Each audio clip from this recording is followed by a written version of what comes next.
Hello, and welcome to Blackfeather Guild. Before we go in and say hi to the cast and get started with the show, I wanted to talk very briefly about viewer actions and a little bit about sponsors. So, first off, there's a number of ways that you can actually actively participate in the show through viewer actions. One of the easiest ways to do so is through retweeting the game tweet. You should see that somewhere in chat if it's not in there already.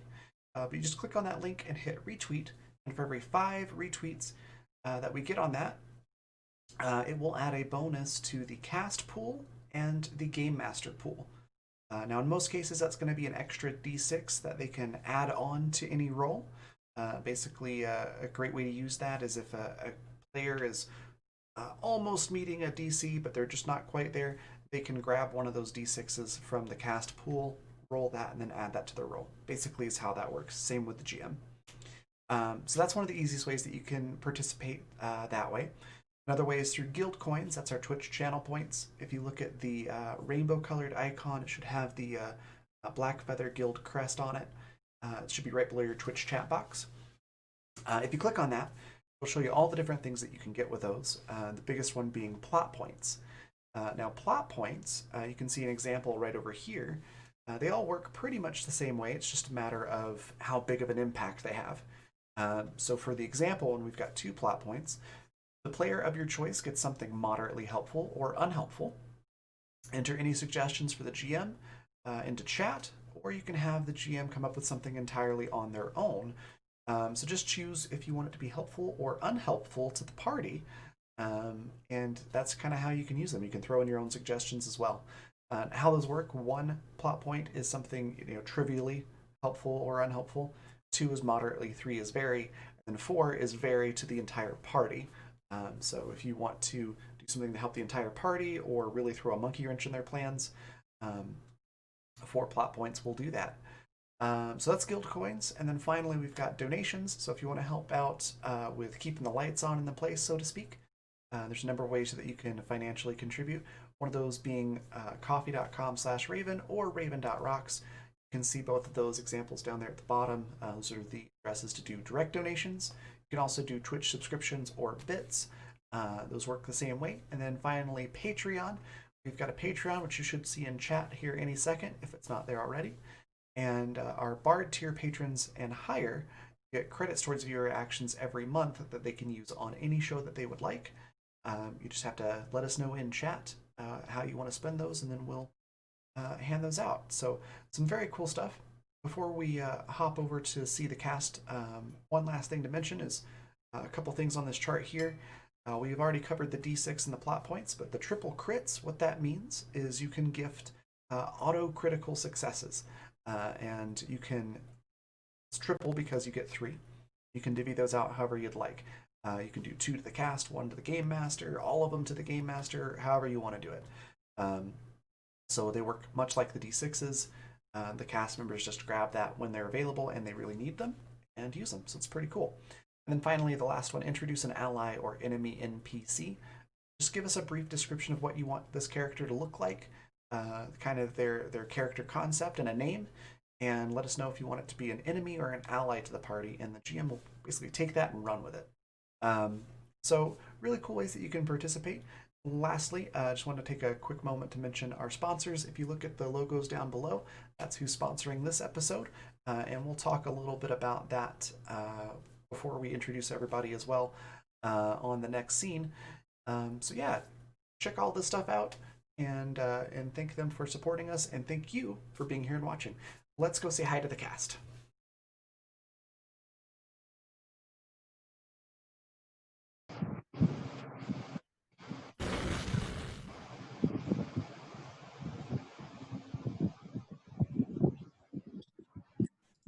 Hello, everyone, and welcome back to another exciting stream of Empires and Epitaphs, our weird little Dungeons and Dragons game about the living and the dead working hand in hand, cooperating, collaborating, and finding a strange existence in a stranger world together.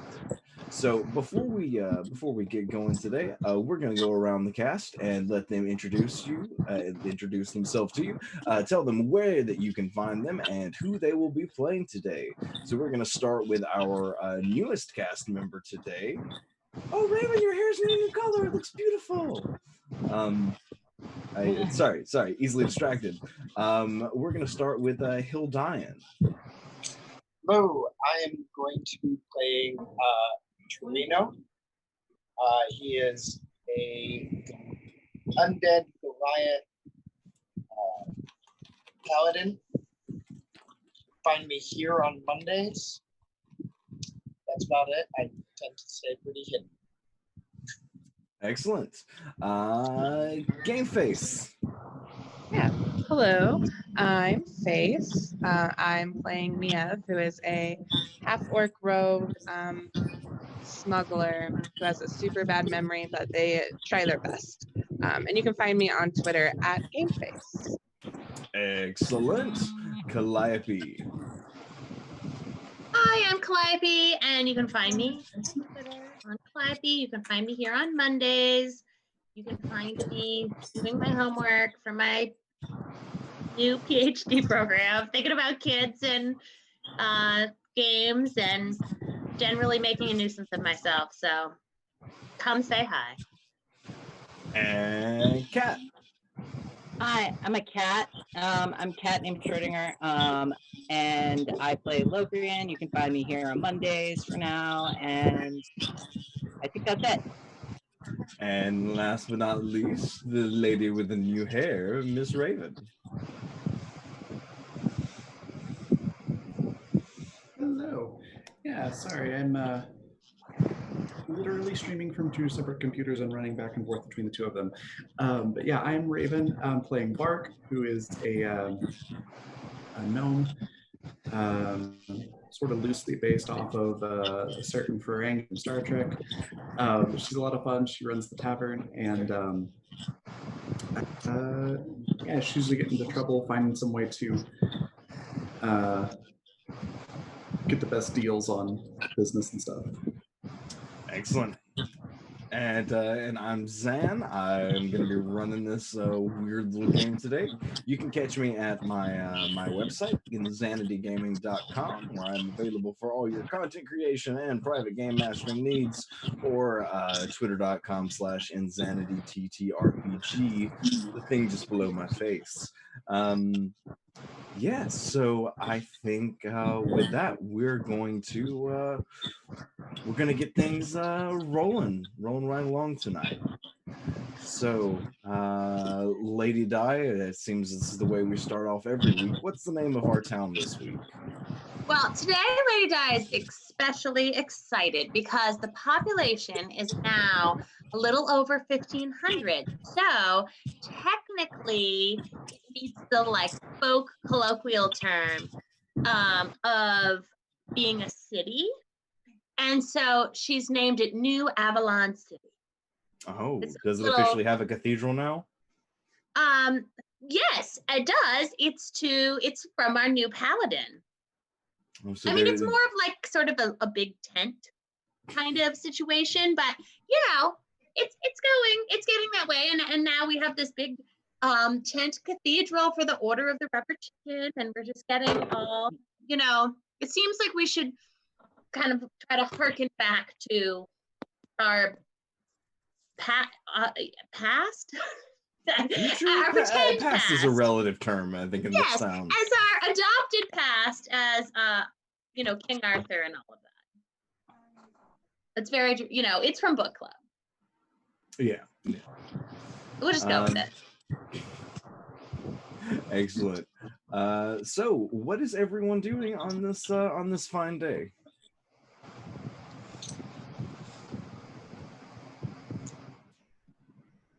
I think Locrian is probably. Oh, go ahead and start, Locrian. No, Locrian is probably checking some things in the book with the new zoning, the new cathedral, and making sure it's properly what's it called? Properly zoned in the zoning board of adjustment. Okay. And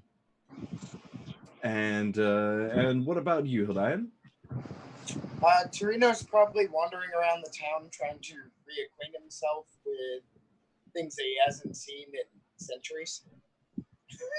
Excellent. Figure out where he's supposed to be. And Yeah, I don't know if you've ever seen the town quite this alive, for lack of a better term, before. yeah, it seems much, much different than when he was alive. Yeah, there's not the cruel miasma of the Bone Lord hanging over the town as there has been in the past. What are you doing today, game? Game face? Facey, gamey. I think you're muted.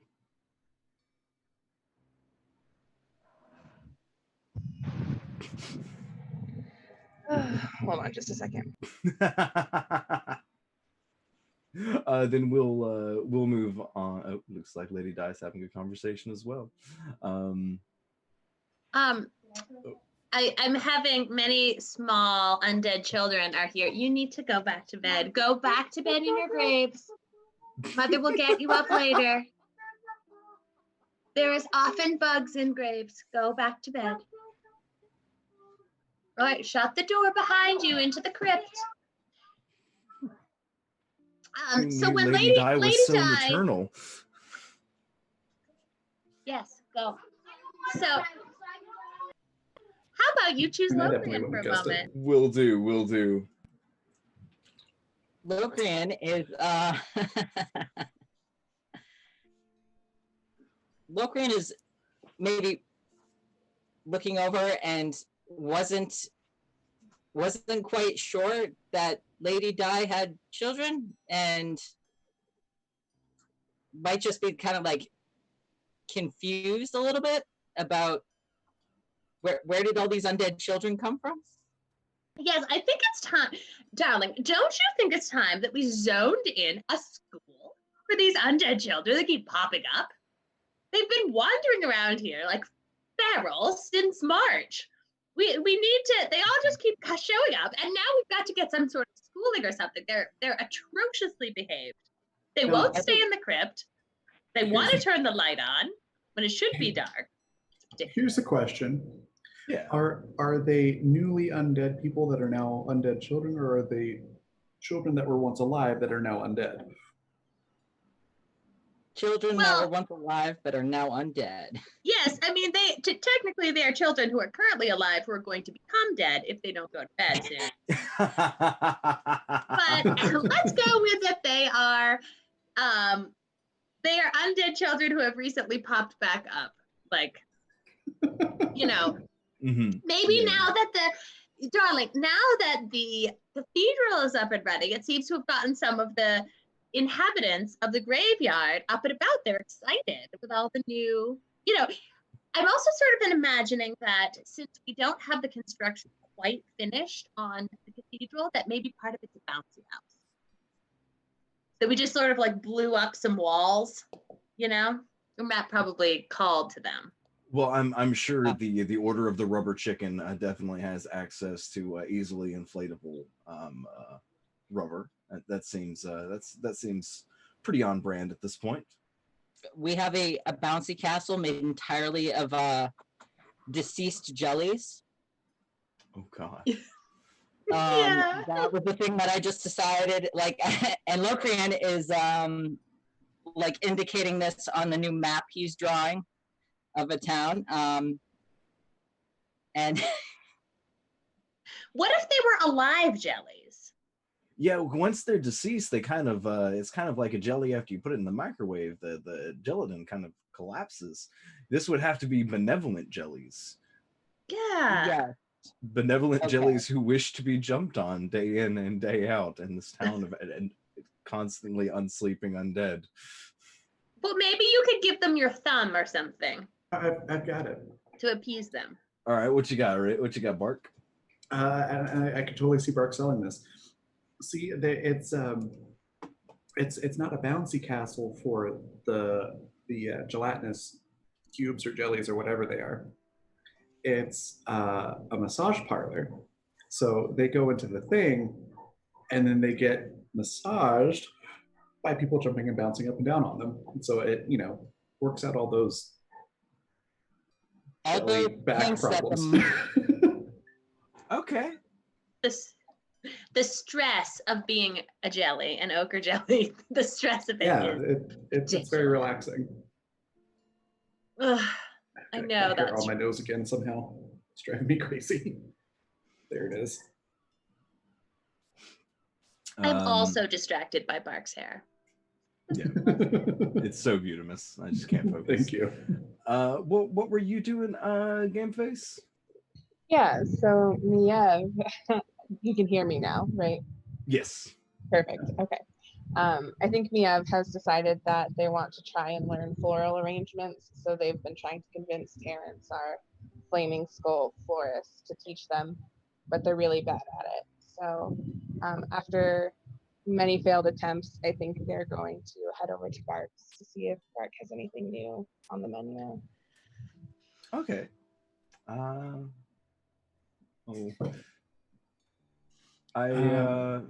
Does Bart have anything new on the menu? I'm sure. I'm the player. I'm just trying to figure out what it might be. Probably like a special on like some sort of jelly drink. So like the D&D equivalent of boba tea. So like those little like fruit puree balls that are floating in this drink. That is so much more wholesome than I thought it was going to go. I thought I just went straight to Jello shots. Like, oh God, no, not Jello shots. No, my stomach is turning just to the thought of them. I mean, as taverns go, Bark's Tavern is about as family friendly as you're going to find, I think. That's good. That's good.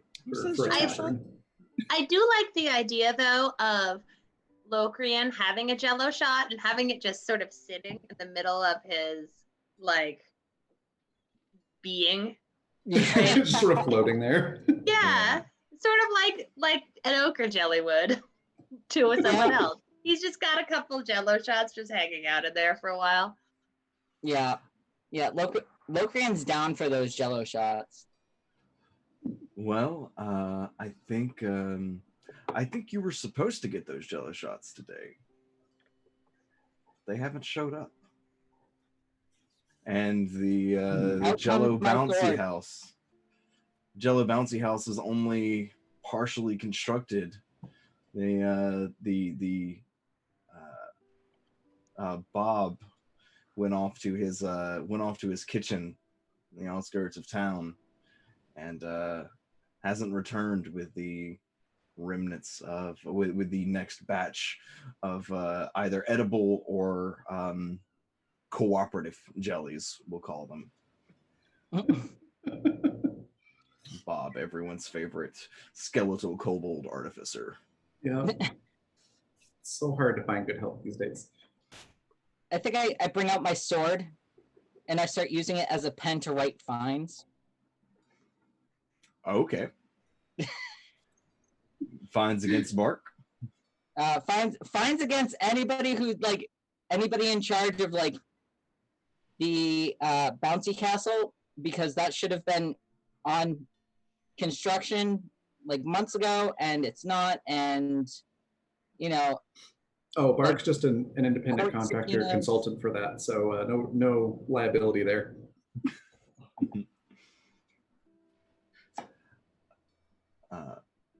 Okay. And if there's nothing legally that Locrian can do, he's writing just really strongly worded letters. Oh, I just imagine he's Kevining it up. A lot of penises drawn on them. Oh my goodness. Okay, excellent. So let's see. So Maeve, you said you were going to the tavern? Yep. head Excellent. over So I think that's where we'll pick our story up then. Is anybody else in the tavern? I feel Yeah. like, yeah. Yeah, Torino would have wandered over there because it seems like the meeting place and maybe he can learn something. So I'd like to think that maybe on his way over there, Torino put his head into Fashions to Die For and got like pulled in and has gotten his outfit sort of revamped, Lady Di style. So now his like paladin armor has, like some festive fake flowers on it, like yellow or something rubber chickeny. And I love it because it also has the smoke curling off of it. Right. Yes, that's very good. And maybe like a decorative headpiece, something tasteful. I'm definitely just imagining like the full like paladin helm with just the rubber chicken flowing Yeah. out. I'm thinking some tail The straps feathers. come down underneath for the. Yeah. Oh yeah, of course. It definitely needs a coxcomb. Yes, and some nice big tail feathers in the back. Goliaths are so notoriously monochrome. This would have to be remedied by Yeah. Lady Di. Yes. Well, now that we're New Avalon City, certain standards must be upheld for all of the different people in our city.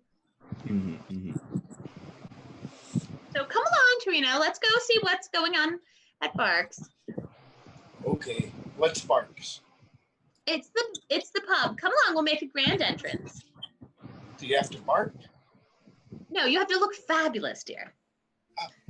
And I'm gonna just sort of like put my arm around him, but he's like around his arm, but he's like considerably larger than I am. Oh, And I'm just going to sort of strong arm him into the pub. And as we get in through the door, I think I'm going to like sort of make you stand there to make a dramatic entrance. And I'm gonna like kick you under your armor to be like, stop it. Do you have thaumaturgy at your disposal? Do I? Yes. I don't You know. have Locrian at your disposal. That's true. I have Locrian. I only have Mage Hand, but I have Locrian, which is just as good. So I cast Thaumaturgy. And why don't you describe your grand thaumaturgically aided entrance then, Hildian? Well, what are you doing for the thaumaturgy first? It doesn't matter. Like, I'm just aiding you, so you can use my spell to do whatever. So, as I walk in, I spread the arms wide so that the feathers fly up. The thaumaturgy sends off bright lights behind me, and it appears that a giant chicken has just entered. And yes. Challenger approaches. And then I look down at Excavator and say, I don't know what to do. And I'm going to use my Mage Hand to like ping him underneath the helm and be like, shut up, just look fabulous. And the door can slam behind us because that's a thaumaturgy thing. And once everyone's looked enough, I'll stop pinching you like through the little gap in your armor and let you go. It hurts. Still hurts. Go long. I think I'd just wander over to the bar because that would be something I would recognize as what it was. Bark is still living. Bark and Mayev are the only two living members of the party. Right, no. What a bar. Oh, the is. bar. Okay. Yeah, because I would recognize that's where you get drinks. Darling, I have some very bad news for you. You can't, there's not so much eating now. I mean, it's not really bad news. It's just different. Like, you can get a drink if you want, but you'll just want to waft it. You don't actually need to eat anymore. I don't want to eat. Well, or drink. Like, you don't actually drink. This It's is just, very depressing news. well, I mean, you can waft it if you wish, but it's just one of those undead things. It's rather gauche, all that living person things. We don't really do that. I have a question for you, for you, Zan. Yes. What would I need to roll for Bark to figure out some sort of drink that, as soon as it, it is in a thin layer or something like that, not in a full glass. So, say if it were to go into a cold undead mouth, for example, that it would immediately evaporate. I would probably call that alchemist tools, or just a general int check. Okay. Because I want to try to do that, because that seems like something Bark would absolutely do.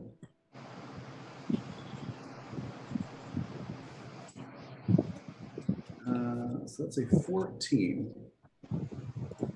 A 14. Let's see. Unless you want to use a d6 and roll a 6, I think you'll just you'll just have the idea for a recipe, but not quite the full product just yet. Okay. I'm good with that. All right. I'll just start with the idea. Yeah. I sort of imagine it'll be a lot like hand sanitizer. Oh, yeah. Like consistency, you know? You just squish it around in your mouth for a little while. Right, and then it just sort of evaporates. Yeah, so you get like the flavor without actually having to drink it. Right. Okay. Let's So I say think you Bark's gonna assisted. hear this conversation and go, that gives me an idea. Bob! There is no Bob. Bob has not showed up for work today. God, he's not here. Well, I suppose I'm going to have to go look for him. None of you have seen Bob, have you? Point, like, Locrian might go to the bar and knock and somehow communicate to Bark, where's Bob? I will hand you a written letter that A strongly worded letter. A strongly worded letter. That's where's Bob. That's addressed to Bob and his name written out in tiny penises. Oh God. No. Locrian. Oh, God. You do have your fun. I'm not sure Bob is going to understand the reference that you're putting in here, but I will give it to him as soon as we find him. Who's Bob? Bob's the help here. He's a skeletal kobold deer who apparently does not understand a reference about penises. I'm going to go down into the basement, like through the floorboards, to look for him. Yeah, downstairs there is no sign of Bob. I'm going to come back up and say, no Bob. Except I can't say that. But I wouldn't be able to tell. Darling, I can tell from the look upon your face that you have not found Bob. As a reminder, Darling. Bark does know thieves can't, so you could probably do some simple communication with like hand gestures. Oh, that makes sense. Did I get Actually, like, so does everyone. Not because the it's vast 3 rogues majority and a of us bard. know thieves can't, because we're all forced to read them. By this time, I would know thieves can't. Yeah, I think that's fair. So yeah, that works. Okay. I always just imagine thieves can as Cockney rhyming slang. It takes 4 times as long to get anything across, but you get to have fun doing it. Oh, It's like goodness. Cockney rhyming slang. If Cockney rhyming slang was hand gestures. Yeah, And just a lot like of this. verbal shorthand. Yeah. Um, So. so yeah, Bark is going to go, well, Bob, it's not like Bob to not show up for work. It's not like he, gets sick and sleeps in or anything. He's a skeleton. So I suppose we should probably go look for him, find out what's going on. There's free drinks for anybody that comes along. I shall assist. I come along, but also because I'm very angry that Bob has not done the thing he was supposed to do. I think he was supposed to do a thing for me. Was he in charge of the Jello? Yes. Okay. Yeah, I'm upset about the Jello. Okay. Where do you think you Bark? You've made Locrian upset. Bob has. Yeah. Well, this will not do. We must find him immediately. We you know, are ready for this jelly. Where is he?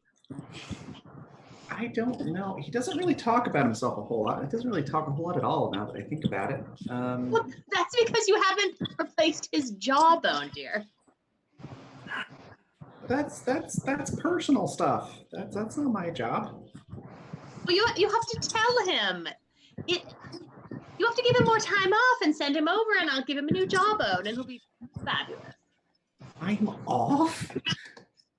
Yeah, all right. I suppose that would be a good idea, actually. Well, but we'll take care of that first thing as soon as we find him.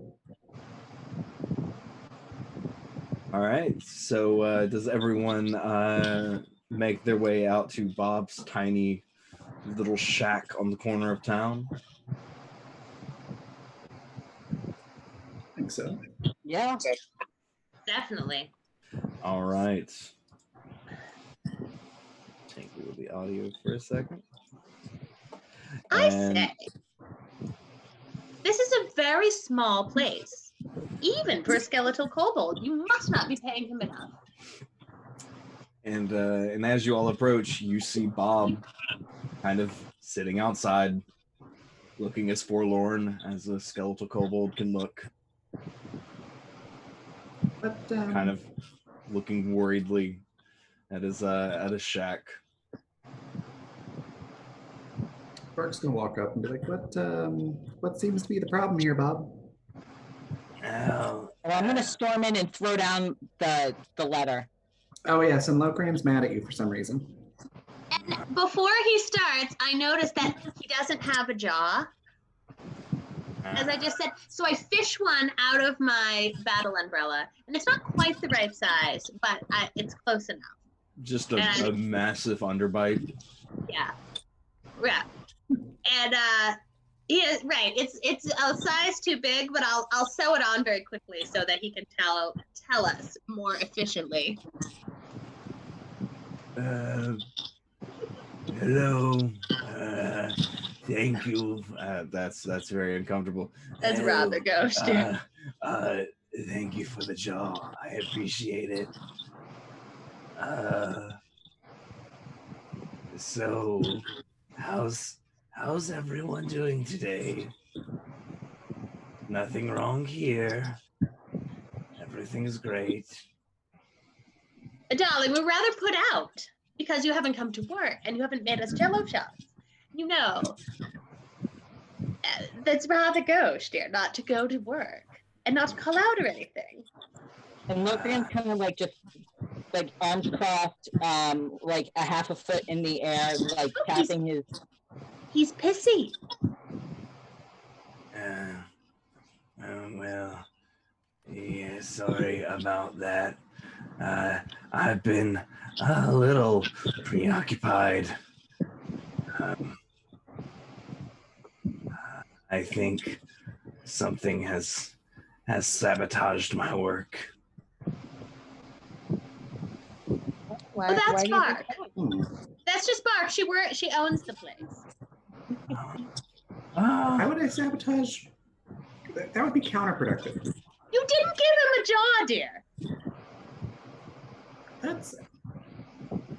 I don't sell jawbones, I sell drinks.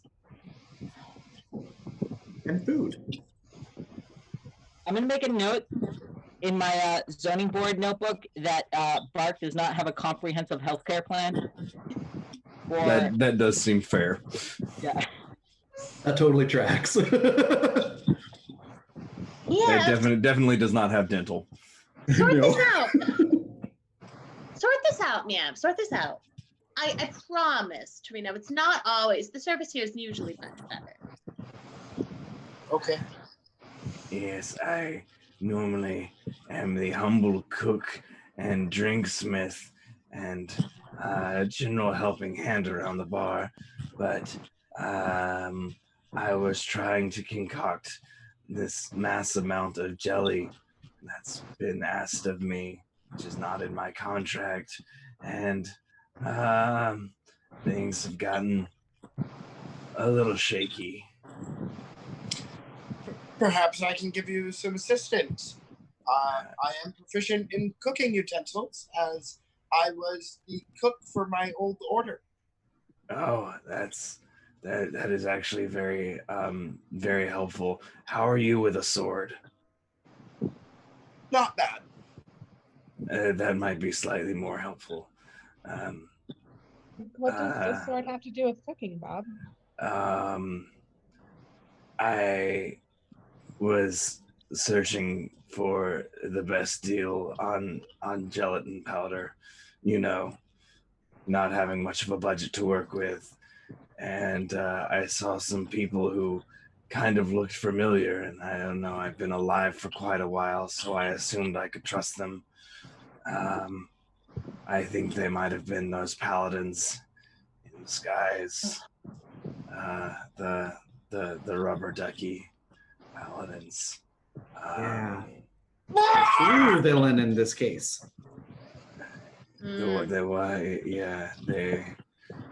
They did me something foul, and I think there was something wrong with the gelatin. Things are weird. Things are very weird. We shall destroy them, and I shall avenge thee, Bob. Yeah.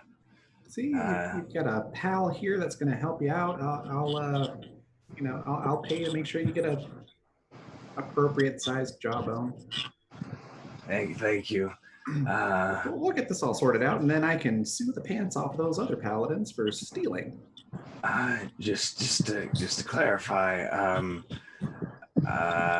if there's anything, I don't know how some of the stuff that's in my house got in my house. I take no legal responsibility or ownership over anything that might be in there. And through the hollow sockets, you can tell it's glaring at Locrian.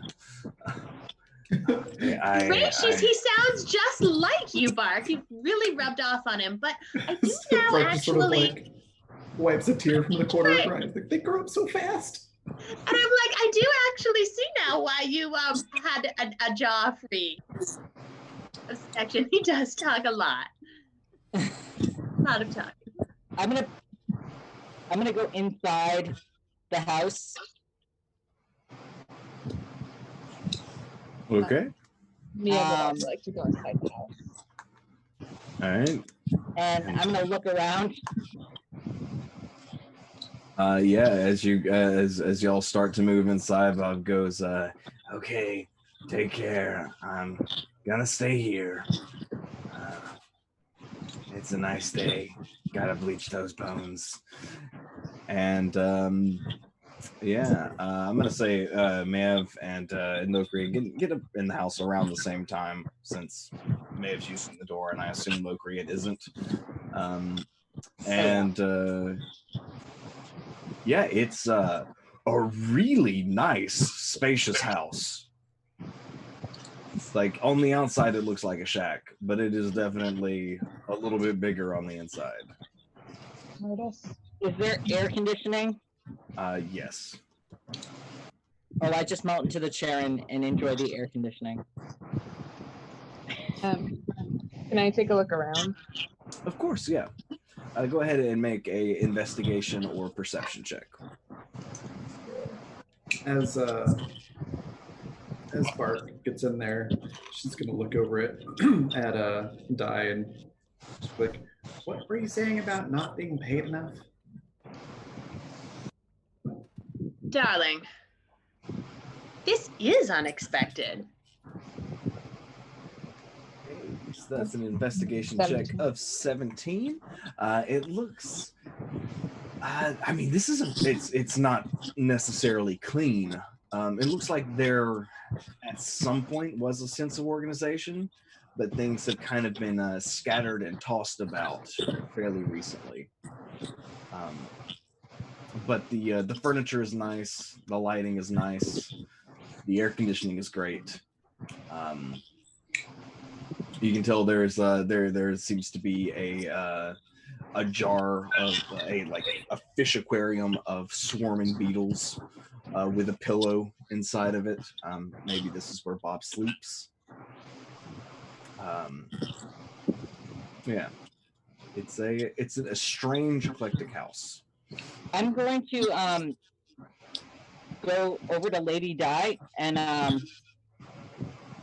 gesture towards the couch and be like, "The lighting in here is great. Can I draw you?" Well, all right. You must. And I'm going to go over and like sit very gracefully on the couch and with my battle umbrella and like put it up. Oh, it's and definitely pose. a fainting couch. Yes. So and my battle umbrella. Okay, Locrian, go ahead and make a performance check. Let's see how well you draw. All right, 22. Lady Di's gonna hang that on her mantle. Yeah, you do a proper bang up job. It is a nicely done little sketch. Is it charcoal? It's probably charcoal. It's probably good enough that I can take it home and make a painting out of it. Okay. Cool. And I think we like maybe pan to Lady Di's mantle, and there's like hundreds of sketches of Lady Di because they have been best friends for hundreds of years. So this. Have you seen the episode of SpongeBob SquarePants where they're trying to hide the Mr. Krabs original dollar, and they just put like 20 pictures on top of each other, so it's just this protruding mass, this protruding row of pictures? That's kind of what I'm seeing. Just columns of pictures coming out from various heights from the wall. That's very good. That's great. A real safety hazard. Oh yeah, for sure. This couch is very nice. It is. It's very overstuffed. And yeah, that is the scene. Oh, we got nice see. What's up? I see. Thanks so much for dropping into chat. Yeah, and that is very much the scene that you see before you. There are a couple of doorways. There's some. The house doesn't appear to be entirely silent. There's odd noises coming here and there. The beetles are fairly loud in their terrarium. What are they playing? They're playing Go to Hell, Logrian. It's I love that game. It's my favorite one. I request maybe Blackbird.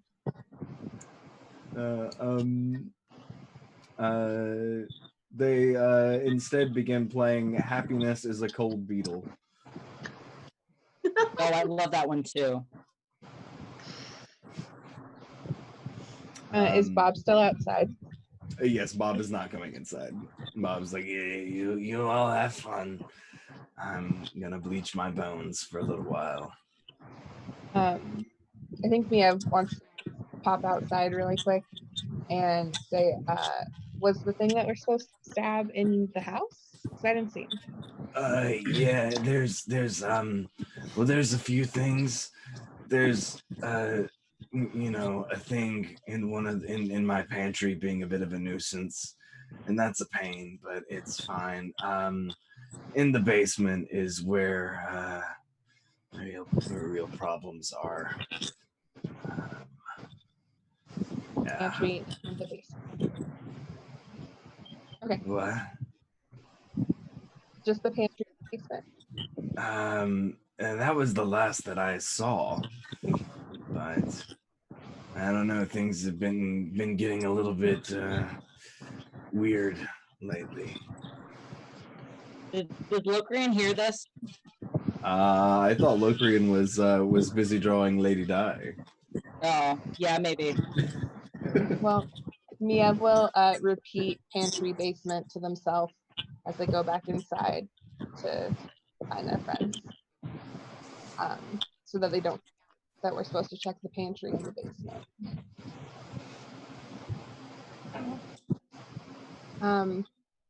Get inside while Lokian is, I assume, still drawing Lady Di. And they'll say, Bob says there's something in the pantry and sounds like a bigger something in the basement. I think at this point, Locrian kind of rolls his eyes and just floats down into the basement. Like, I think by now he's kind of finished getting the best parts of the sketch. Well, and I think he's done it a few times. You know what I mean? Like Lady Di's like basically the same for 200 plus years. So Could probably sketch Lady Di just like Lady Di is over there sitting on a couch and hit the painting as of Lady Di hanging from a wrecking ball, and Exactly. just a knowledge of the physical form at this point. Oh my goodness. Could Bark take a look around? Of course. What are you taking a look around for? Just general taking in the room, and also just making sure that there's no Bark's Tavern property that might happen to be in here. Okay. Yeah, go ahead and make an investigation check. Not perception. Sure. We'll say perception. Why not? Yay, awesome, because that's like a 4-point difference. Jeez. 23. Okay. You don't see any like Bark's property in there. You do notice a few sacks that it looks like bear the insignia of the that the paladins of the Rubber Ducky had with them. Okay. Can I take a look and see what's inside those sacks? White powder. Oh dear.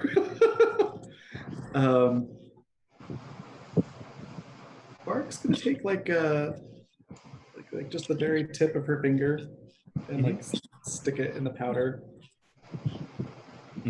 Sort of like a sniff it, see if it has any sort of smell to it. None whatsoever. And against my better judgment, but Bark's gonna do it. Just going to just taste a tiny little bit. It has no taste, and your tongue feels slightly sticky. That is a weird sensation. You are also high as bird pussy right now. Yay! No, joke, entire joke. I think this might be like little. Torino, be a dear. You know about things like cooking things and stuff like that, don't you, dear? Go over and help her. Whatever is all this stuff. Okay. Can I see if I know what's in this bag as far as cooking goes? Let's see. Go ahead. Yeah, go ahead and make a cooking tools check. Where I think that's going to be. Make an intelligence check with your proficiency bonus. Okay. Since you are proficient in cooking tools, we'll give you a proficiency bonus with this. It's basically just my investigation then. Okay, go ahead and roll for that then. Okay. And that is a 7. Yeah, no, I have no idea. Must have been come after my time. 1d20 plus Thank you. Something new that they didn't cook when I was alive. Is that including your proficiency bonus? Yeah, I got -1 to intelligence. Oh, okay. All right. That makes sense. Okay. Oh no. Yeah, it's definitely a common food product, but something's off about it. All right, I would probably relay that to Raven.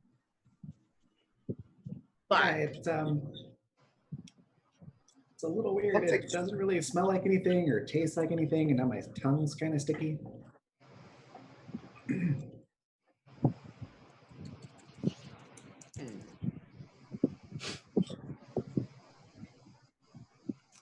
Not sure what that means, but definitely messed up on this recipe. that's weird. Locrian's in the basement, but Cat, who can hear everything that's going on and is a player, wants to know if this is gelatin cut with baby powder. Go ahead and make an investigation check. I should do an investigation check? Yes. Okay.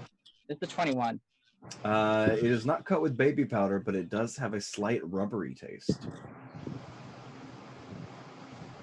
Oh. That was an ominous oh. Mm-hmm. Oh. Right, I guess at this point, Locrian floats up back through the bags of the powder and can tell that it. Well, he can't really tell.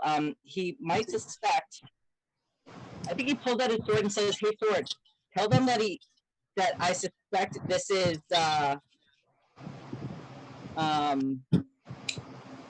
Jello powder, but also rubber ducky mix, like a silicone rubber ducky mix." And the sword does that. That would be rather useful, dear. Don't you think? Like, if for cheekbones or things like that, or like ears or of those sorts of things, if we had something like that, then we could recreate people's floppy body parts. Don't say anything about that, Torino. That's not what I was talking about. A long-lasting chewing the gum. bag and I hand it to Lady Di. You hand one of the bags to Lady Di? Yep. Okay. Is it really big? Yeah, it's like it would probably be like, when it was filled, it'd probably be like a 50-pound bag. Okay, but it's not filled now. It is basically empty. And I'm going to look at it and say, darling, this would be so much more useful if it was filled. But come, we need to go see if there's any more of this anywhere. This seems like we've gotten quite enough. Unless we're going to like have the Beatles play us more of their hits, then we need to go along and see what else there is, because we're not getting Jello shots this way. That's for sure. I nod. Go Were ahead. these bags in the pantry? What? Were these bags found in the pantry? No, these bags were found near the door. But I think if you ask that, it might remind me of something. Yeah, I think we should check the pantry. Can I look? As me, I've just been standing near the doorway, going pantry, basement, pantry, basement, pantry, basement. I'd say yes. Yeah, can I go look for the pantry? Okay. Yeah, you find a very distressed, looks like wardrobe, kind of closet thing. He has a lot of identical robes. They are all strewn about the ground with various grime, Holy Joe, hot dog, various stains all over them. You make your way into another room, and it's a kitchen. Oddly enough, there is only one partially eaten tuna sandwich on the counter, and then you find your way to a locked door with some noise coming from behind it. Mia wants to unlock it. Okay, go ahead and make a thieves' stool check. Is Miev alerting the rest of the party as to what she's doing, as to what they're doing? I think they forgot, so unless someone's followed them, then no. I've probably followed. I probably would have followed, and as we pass the distressed dresser or wardrobe or whatever it was, I point, or I nudge Lady Di and say, or kind of like indicate the distressed, and like, why don't you do your motherly work on that? It's distressed. I'll sort of, and then I give the wardrobe a hug. I'll sort of pat it and say, I say, first we had undead children, and now we have wardrobes and all sorts of states of emotion. This has been a rather unusual day. And who ate this tuna fish sandwich? Bob didn't even have a jaw until I came around. What is going on here? Mark's just watching everyone. You all know this is still Bob's house, right? Next, we'll have seagulls during the day instead of at night where they belong. Craziness around here. Oh, Fight me. Fight me. all of these living people and their gauche behaviors, such as having upset wardrobes. We should probably look at all the drawers here. Again, this still is Bob's home. It's rather rude. As you would say, Di, that's rather gauche to go poking around. Oh, I'm sorry. I forgot. I thought that Bob said there was something that he was afraid of here and that we should help him out in the pantry area. And this is near the pantry area. And with that, the door unlocks. That Maeve was working on. Oh, okay. I was like, the wardrobe door? What's going on? No. Maeve was working on a door. I'm also going to open the door. Okay, Maeve, I need you to make a dexterity saving throw. Awesome.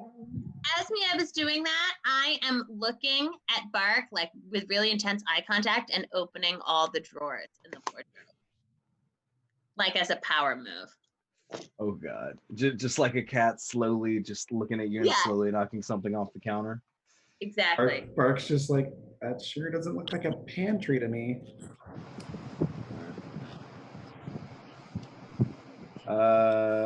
Face, you're gonna take 2 points of radiant damage as a swarm of glowing, iridescent, vaguely translucent rubber duckies swarm past you and scald your skin where they touch.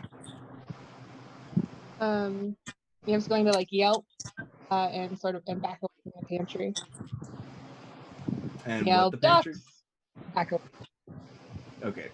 Yeah, they have swarmed out now and are kind of making like a little, like the symbol of an atom, like the circles swirling at different axes.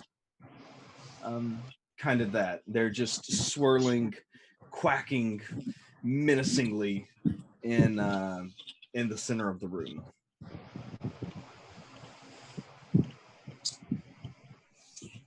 That's a lot of ducks.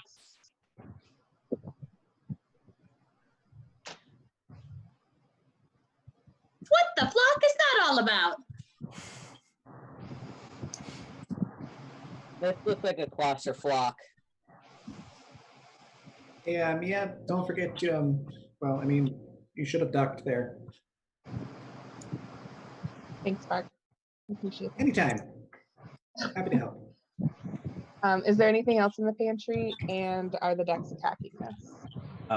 The ducks are not currently attacking. Go ahead and make an investigation check in the pantry. Okay.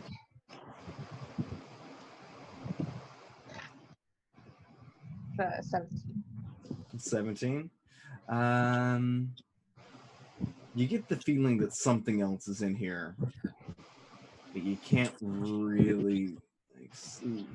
There's something unnatural, but you can't seem to put your hand on it.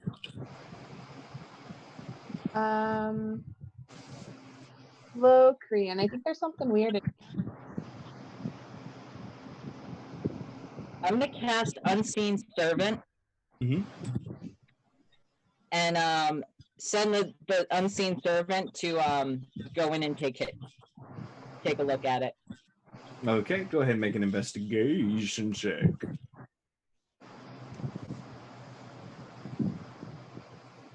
Are you sending it around the duckies or through the duckies? Probably around the duckies. Okay. Questions you never thought that you would hear. Yeah.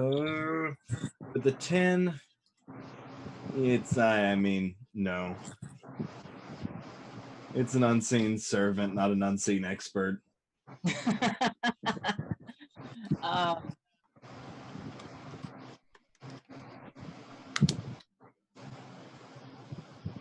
I'm gonna have it pour me some wine. Okay, and as it reaches for a bottle of wine, there is a panel that opens up at the back of the pantry, and you all hear an ominous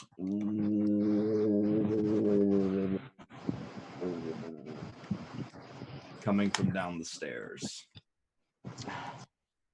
Say, Torino, you must remember that we do not eat anymore, and so you've got to get that stomach under control. It's so loud, that rumbling in your stomach. That wasn't me. I roll my eyes and float back down through the floor again.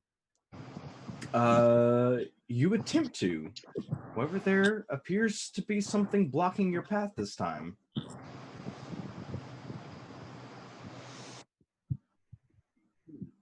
Is it lead? Whatever it is, you can't seem to get through it.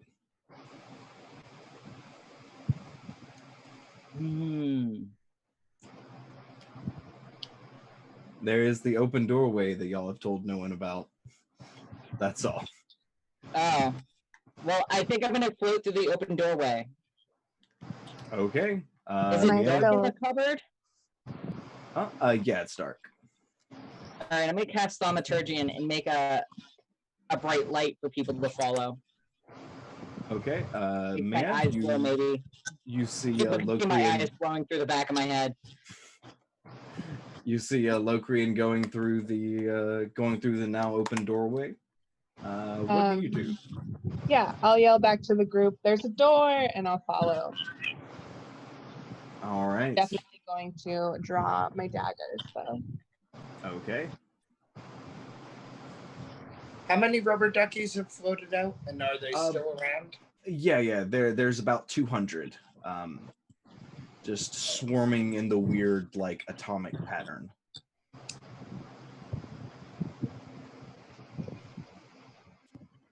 Can those of us who are behind it go through without touching them? Y'all can go around. You can go around them. Okay. They're not occupying the entire center of the room. They're just there.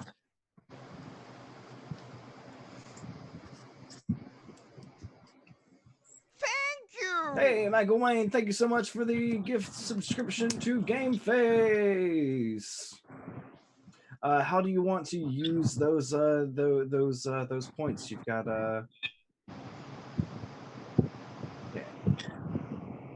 yeah. Got to figure out how to use those points. And what is everybody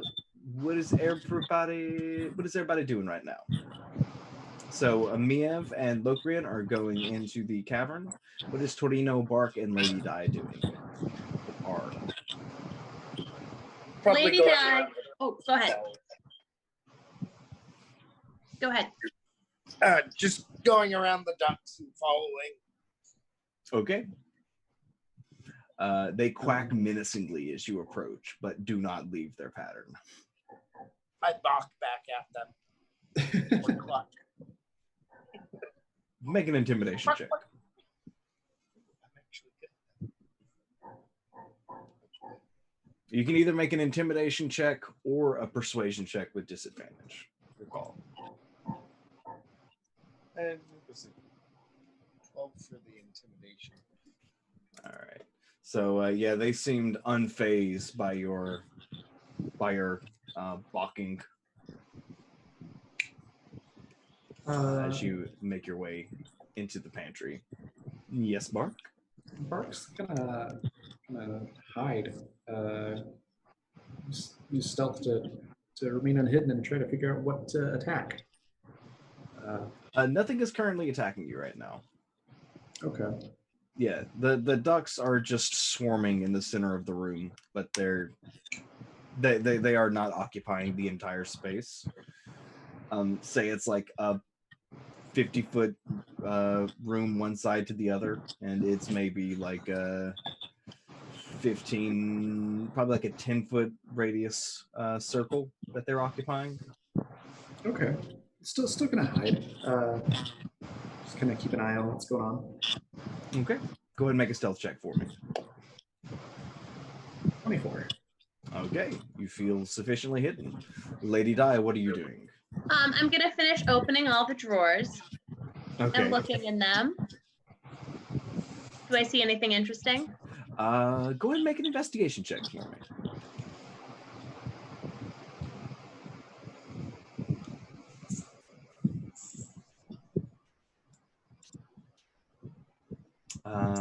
Okay, so with an 11, the most interesting thing that you find is a shoe catalog. A what? A shoe catalog. Oh, I thought you said a shoe canard, which is French for duck, and I was like, that is super interesting. Way better than an 11. No, just a catalog. A catalog of shoes. And it's not like a good one. It's like Doc, No. like no shade, but it's like Dr. Scholl's or something. It's not like super like fabulous shoes that Lady does. No. They're like comfortable work shoes. They're like Dansko's maybe. They're like those work clogs nurses wear. Like shoes for crews. That kind of shoe. So and so she's slowly gonna shut each door, but she's just sort of gonna look at it and just shut it. And still making like intense eye contact with Bark, even because she saw where Bark was hidden. And then she's going to sort of like fix her hair and sort of waft by the duckies and maybe sort of like fan them a little with her fan to see if they move. Not much. They're impervious. And so I'm going to put the fan away and get out the battle umbrella and make sure like maybe tie up my skirt a little bit so that my scissors are available if need be. If I need to, cut a bitch. Yeah. And I'm going to make my way towards it, then look in the pantry. And has everyone else gone down the hole? Are you all in the pantry? You're probably able to see Torino walking down the stairs. Torino, following you amazing Amaryllis. What's down there? I don't know yet. It is a all I long see spiral is staircase at the moment. right here. Yeah, can he even fit? Oh yeah, it's probably massively uncomfortable for a Goliath since this is a kobold home. Yeah, just Bent over almost in half. getting a real good thigh workout today. What did you say Bark was doing there, Raven?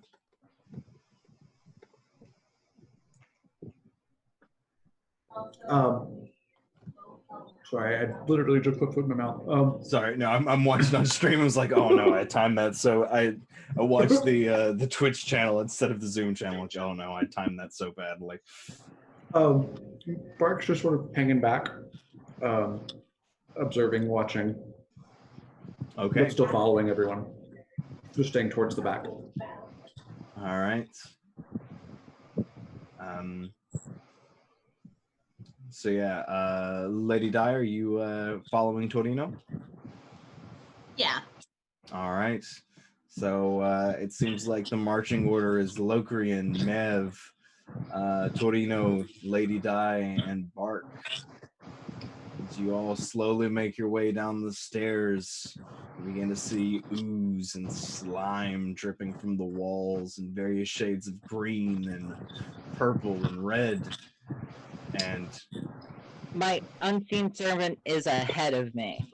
okay, thank you for the heads up. So, yeah. As you progress deeper and deeper underground, you hear another ominous.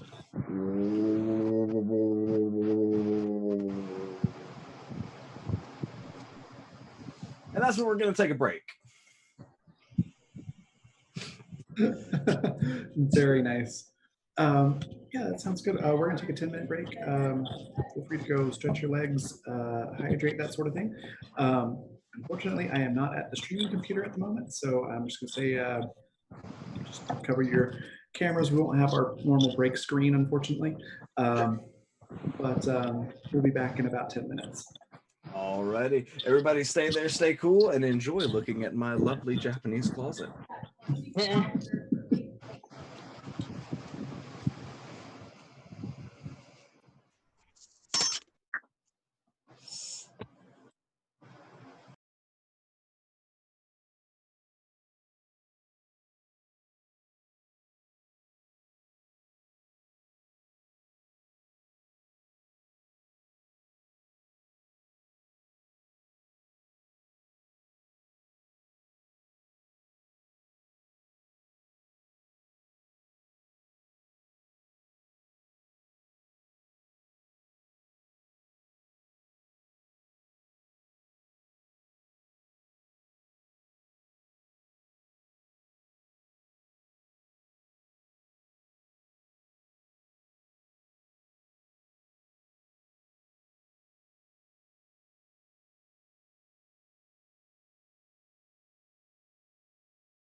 Hello, I think we're all back now.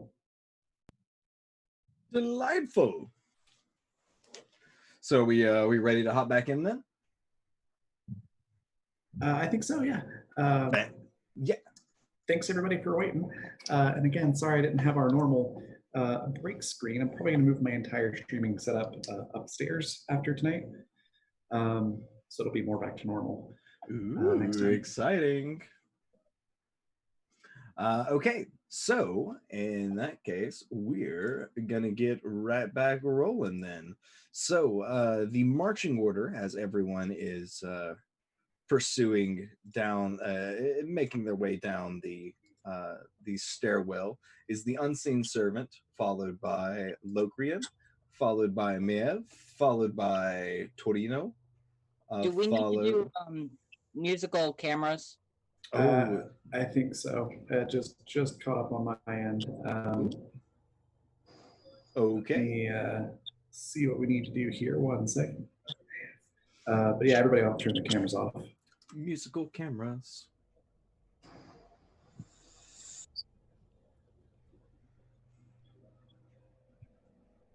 Oh no, everyone knows my last name now. Ah.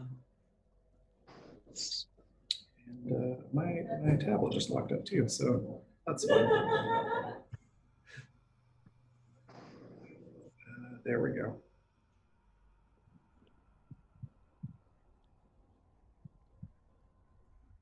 Yeah, bear with me just one second here.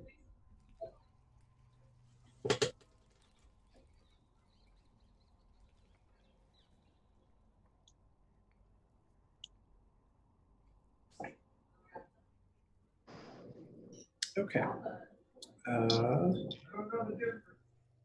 So I think first is going to be,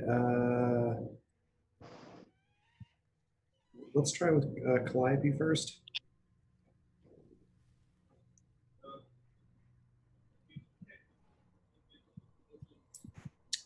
That worked. And then Hildian.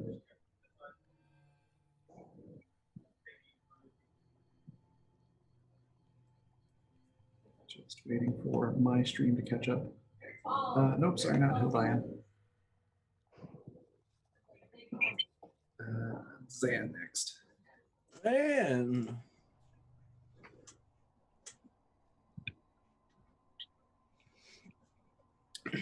There we go. Now let's try Hildian.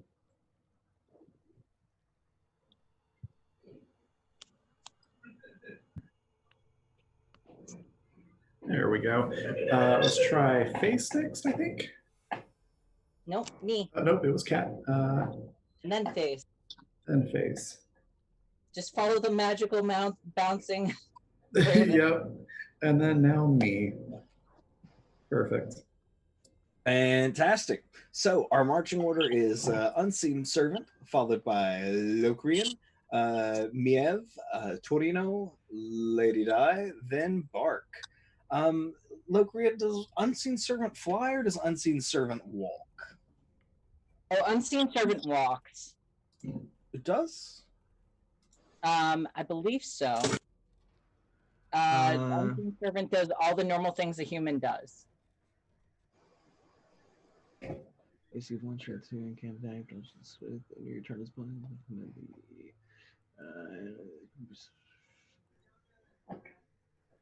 I'm going to say because it doesn't seem like it has any weight.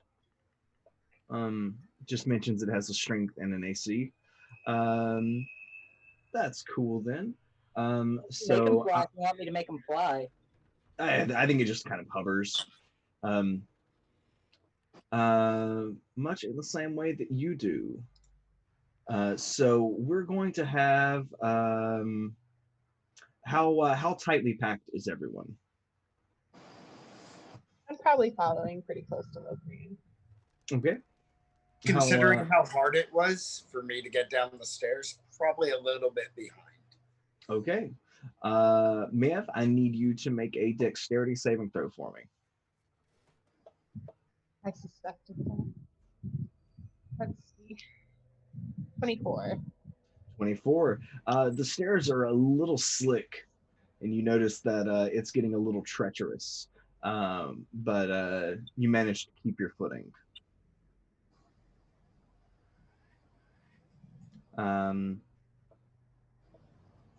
What I about don't think I think. do you warn the rest of the party? I don't think I think about that. Okay. Torino, I need you to make a dexterity saving throw for me.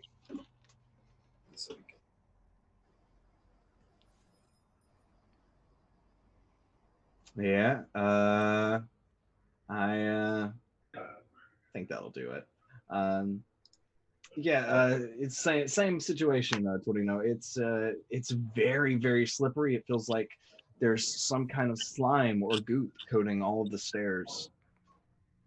I think he would warn Lady Di because, chivalry. Okay. It's All a right. little bit slick here. I'm gonna put out my hand so he can guide me. Okay. If Go. Yeah. I Uh, also think Lady Di has incredibly tiny feet. Like, I think that since she can replace her body parts, she has replaced them with like very, very tiny feet. And she's probably wearing like really, really inappropriately high heels okay. because she can. Okay. And so she's sort of mincing down the hall, and she has her umbrella up too, her battle umbrella, which also, can be used to keep ooze off. Okay. So go ahead and make a dexterity saving throw for me then.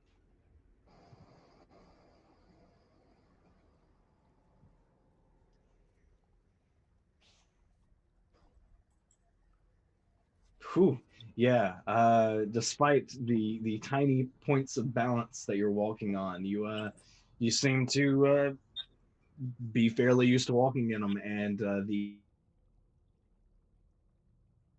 pierce whatever slippery substance there is For on sure. the stairs, and you manage to keep your footing. Bark, a dexterity saving throw, please.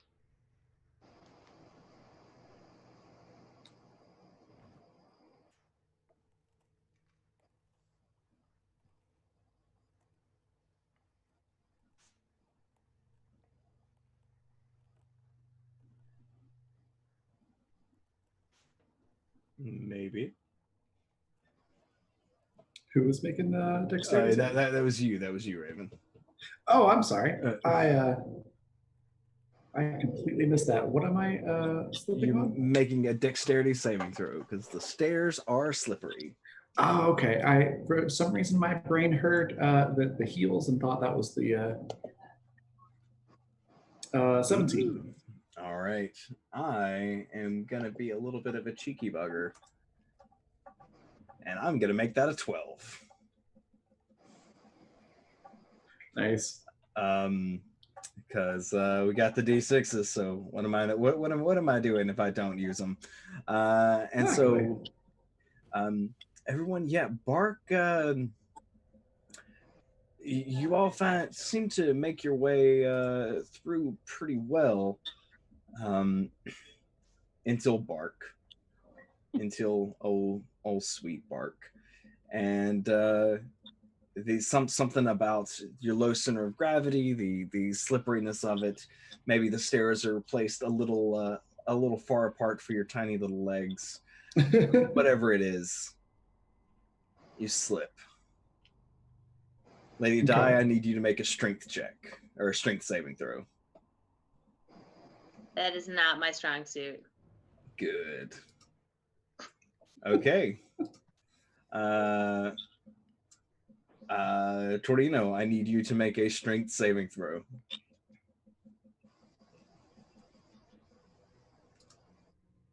Oh, man, never let me have any fun. Okay, so Bark, your legs slip out from underneath you, and you begin to tumble down the stairs, taking Lady Di with you. Awesome. And you each take 9 damage as you slide and kind of bump your ass on the stairs as you go down. But as you slam into Torino, the Goliath seems to be a immovable object. Wedged in between the ceiling and the stairs, trying to Yeah. get down. I'm gonna turn and fix David with this glare and be like, "You owe me a new ass. This one's broken now because of you." Also, know. Bark only took 5 damage because evasion. Oh, damn it. Oh wait, can I do that too? Yeah, it was. As a rogue? If it's an effect that allows you to make a dexterity saving throw. Oh yeah, it is. I'll never let me have any fun. Fucking rogues. Okay. And with that, everyone kind of. Yeah. Is Lady Di saying something about needing a new ass, like loud enough for Locrian to hear? Yeah, I would imagine. I don't imagine that Lady Di usually whispers. Okay. I think Locrian might want to try and cast Mending on Lady Di's ass, but Oh yeah.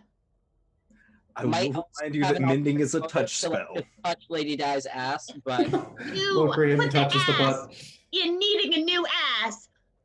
Bark. Bark's just gonna look at Di, go like, so you need a whole new you? Rude. Locrian floats back to his marching position to avoid that altercation. And with that, you all make your way to the bottom of the stairwell, and it is coated in gelatinous ooze and slime.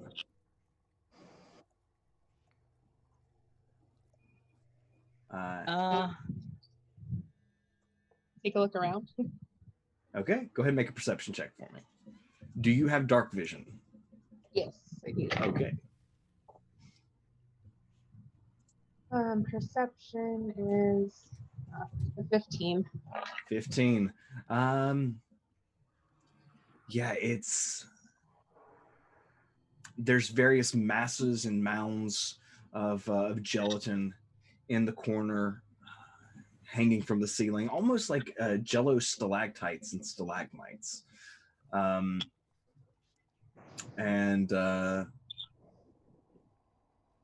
it's strange down here. There's various dripping sounds. The sound of it seems like every word that you say makes the ground vibrate underneath you. Not a huge problem for me. Time to be a mute. Right. Can I poke one of the nearest jelly stalactites with my dagger? Okay.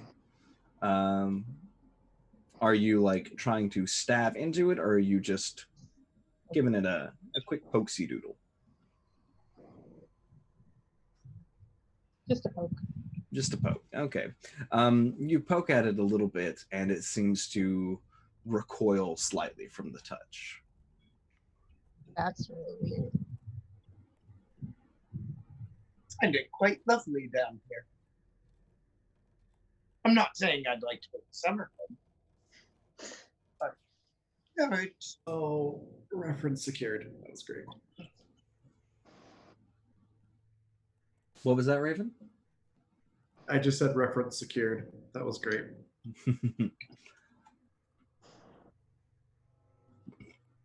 Yeah, and Helion, you can. This area is big enough for you to actually stand up in. Good. It's not the ceiling is not quite so short down here. You probably hear his back crack as he stands up. The bones pop back into the correct spots. Mm-hmm. And yeah, from the from a little ways up ahead, you see a slight purple glow. Oh, I'm going to cast Thaumaturgy and also make a purple glow.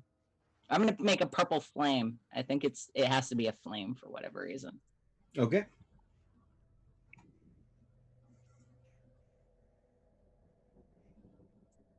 Oh, I'm also going to make harmless tremors on the ground for 1 minute. Okay. That's such a I need everyone other than Locrian to make a dexterity saving throw. But he So said the good harmless news is tremors. anyone within 10 feet of me, I forgot about this, but they do get to add a +1 for the aura that I'm eluding. Ooh. Oh yeah. Also, if you're within 30 feet of me, you get temporary hit points equal to your level plus my charisma modifier. My charisma modifier is 3. yeah. So And when 11? Bark is within 30 feet of me, she's gonna get her ass beat. Oh, that was just if you were within 30 feet of me while we were talking in the tavern, which we all were. So yeah, you just get temporary hit points. So So Face, you don't notice anything. You just see Locrian producing this purple flame, and nothing else happens. But for the rest of you, the ground begins to shake more so than it normally would with a basic thaumaturgy, and all three of you fall on your ass, landing. Now my double broken. Locrian.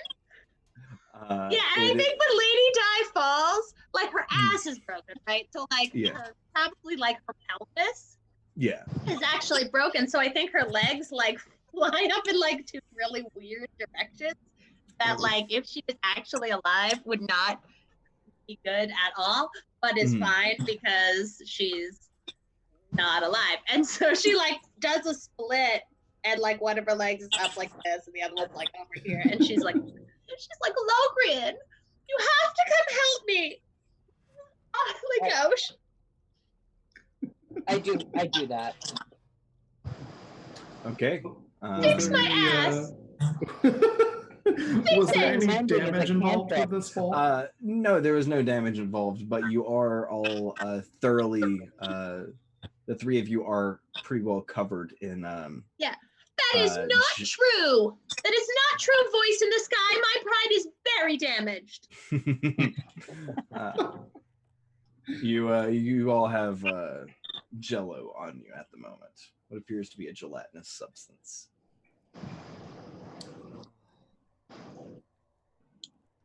Well, this is probably gonna leave a stain. If only we had good cleaners or tailor or some sort of clothing store in town.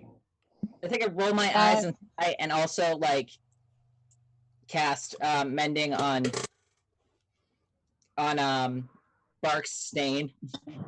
That's not a mending so much as a prestidigitation. Niev was reminded by Bark's comment, remembers that they know prestidigitation and will cast it. Oh, hey, thank you. Excellent, yeah. Bark's just gonna pull out a little notebook and go, extra free drink for Niev. Yeah.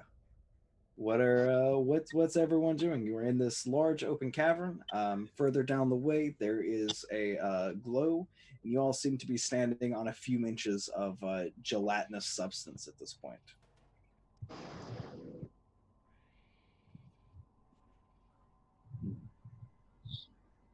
I think we should go check out the glow. Yeah, I'm definitely going towards that. I must be carried. Do we know I must be carried? I think Bark, not to be outdone by Di, is going to go, well, I don't have to be carried. I'm just going to walk ahead. And of course, it's going to hide, but take the point. Okay. Go ahead and make a stealth check for me then. That's a 30. Jesus. All right. So you all, Torino, are you helping Lady Di? Absolutely. Okay. Are you carrying her or just supporting her weight? I could probably carry her. Okay.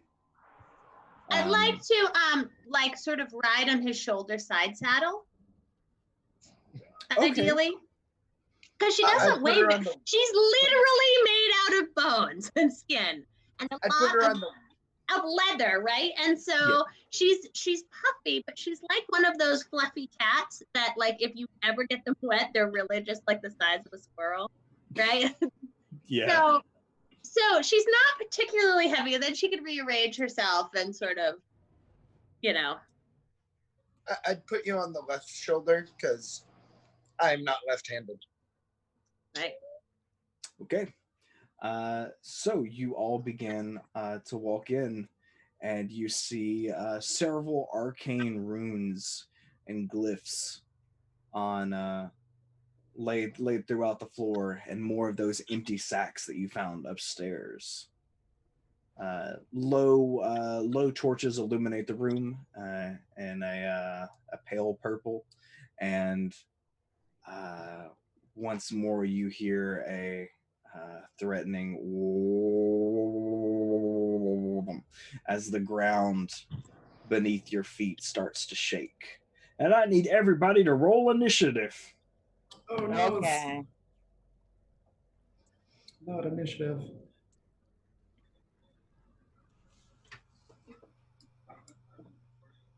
Hey, 16. That's not bad. I got a 5. All right. So it looks like Locrian is going first. Okay. Oh dear. I don't see. Do I see what our thing is? Nope. I'm gonna cast Fairy Fire. All right, that will get rid of your unseen servant. Just by the way. Will it really? Yeah, they're both concentration. No. Well, I'm gonna tell my unseen servant to go look for that thing. Okay, so that's a bonus action. And then I'm going to.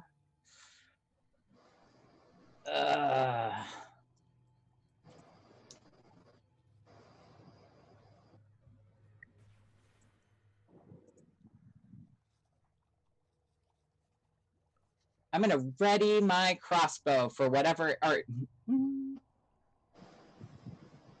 yeah, I'm gonna ready my crossbow for whatever appears. Alrighty. So you're holding an action until an enemy appears. Yep. Okay. Or until the unseen servant tells me where it is and what it's doing.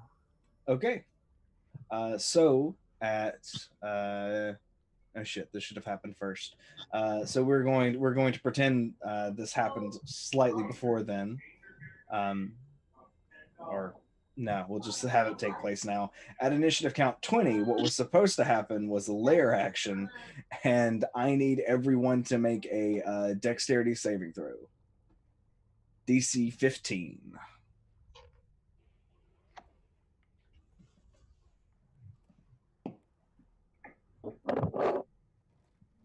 And a 17. Alrighty. I got a 19. How'd you do, Torino? Oh, Torino. Not good. Okay. With a Okay. +1. So you'd But be I'm still riding on. Am I still riding on his shoulder? Yes. So maybe you like turn to help me not get hurt. And I need one from Bark as well. Okay. 17. All right. So everyone save for Torino. You all see these kind of jelly-like pseudopods begin to form at the corners of the room, and they all lash out. Each of you manages to either evade or cut the offending tentacle down in front of you, except for Torino, who is grappled in place.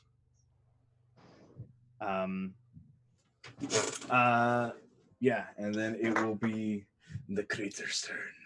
And from the center of the room, on the largest of the arcane glyphs, you see this shape begin to wiggle and jiggle and form into a giant gel human. Um, and what's it gonna do? It's going to. Oh man, this kind of thing, a map would be really helpful. It is going to. Well, Locrian, it's just appeared. A gel humanoid just appeared. So, would you like to take your action and fire? Yes. Okay, go ahead and make that attack roll. It's a 15 to hit. All right, that will hit. Roll damage. 9 damage. 9 damage. So you fire, and the arrow lands and doesn't sink as far in as you thought it should. That's piercing damage, correct? Yep. Okay. And in retaliation, you see it pull its arm back and its arm lengthen and thin out as it whips it forward to you, kind of severing at the elbow as it slings a dart of gel at you. Oof. Well, that's probably going to miss. Yeah, that'll hit. I mean, that'll miss. I have a 2 armor class. No, I have a 14 armor class. It doesn't hit. Yeah. I mean, it's got some bonuses on it. It's not just a 5, but it's definitely not 12. Yeah. So despite the lack of major impact from the crossbow, it does still throw it off its mark just a little bit, and kind of manages to knock it off its course. And then you see. Did it hit my unseen servant? No. Okay. You see a small section of it sliver off, fall at its feet, and then begin to stand. Whereas the main creature would probably be about 15 feet tall. This secondary, still loose humanoid, more of a liquid at the bottom and a humanoid torso, is only about 3.5 feet. That's just severed and come off of it. Oh dear. And yeah, that's going to be who has the next initiative? Bark's initiative next. I have an 18 as well for initiative. Oh, you do? Oh, okay. Oh, I'm so sorry, Face. It's small. You type it in, so it's always so small. Yeah. So I'm sorry about that. Yeah. Go ahead and take your turn then, Maeve. How far away is it again? It's probably about 20 or so feet. Okay. I'm gonna cast Acid Splash, so it needs to make a Dexterity saving throw. Okay. Dexterity saving throw. What? I'm gonna imagine that saves. Yeah. Okay. So no damage. All Just right. a cantrip. And then I'm gonna use cunning action to hide somewhere as well for my bonus action. All right. Are you hiding in place, or are you trying to move somewhere? Oh, I was probably gonna try to move somewhere unless there's somewhere to hide right there. But no, there's places in the room you could hide. Not necessarily right here, especially since you just threw a spell. It kind of knows where you are. Yeah. So I will have to move then. Yeah. Okay. Go ahead and make me a dexterity saving throw. My stealth is 14. My dex save is a critical fail. So as you begin to move, you slide, you find a spot, and the slime just completely coats your foot, and you fall down and kind of do like a home plate slide just a little bit. Now completely covered in this jelly like ichor. So you'll end your turn prone. Yeah, and that's gonna be Bark next. Okay. Does this stuff Just out of curiosity, would I be able to tell at a glance if this seems flammable, this substance? I don't. You'd have to make your action. You'd have to use your action to do a check of some kind. Okay, we'll maybe do that next then. I mean, I did just see that slicing stuff off of it didn't seem to be super effective. But that's about all I've got the option to do. So I'm going to make an attack with my rapier and basically just be like, and sneak attack. All right. So you run forward. Make a dexterity saving throw for me. Well, I assume I'm pretty close to this thing. Were you within? Yeah. If anytime you move. Right now. Move, okay. Yeah. It's just standard movement. Gotcha. Oof. You want to use a d6 on that? I think I do. I think I very much do want to do that. All right. Much better. Your foot begins to slide, but you catch yourself, and you get into melee with the creature. You have the small and the full-sized being in front of you. Which do you want to attack? Let's take out the small one, or try to, I guess. You know what? Actually, I'm going to do a ton of damage with the sneak attack, so I'm going to go for the big one. And for flavor, can I just say that I start to slide and then I just use that momentum to stab? How are you gaining sneak attack right now? I'm still hidden with the 30. I would assume I'm still hidden. When was the 30 again? After we got downstairs. After okay. the fall down the stairs. Oh, okay. Yeah. Sure. We'll give that a go then. So go ahead and make the attack roll. Okay. So 15. 15. Okay, go ahead and roll damage. All right, so there's 11 piercing, and then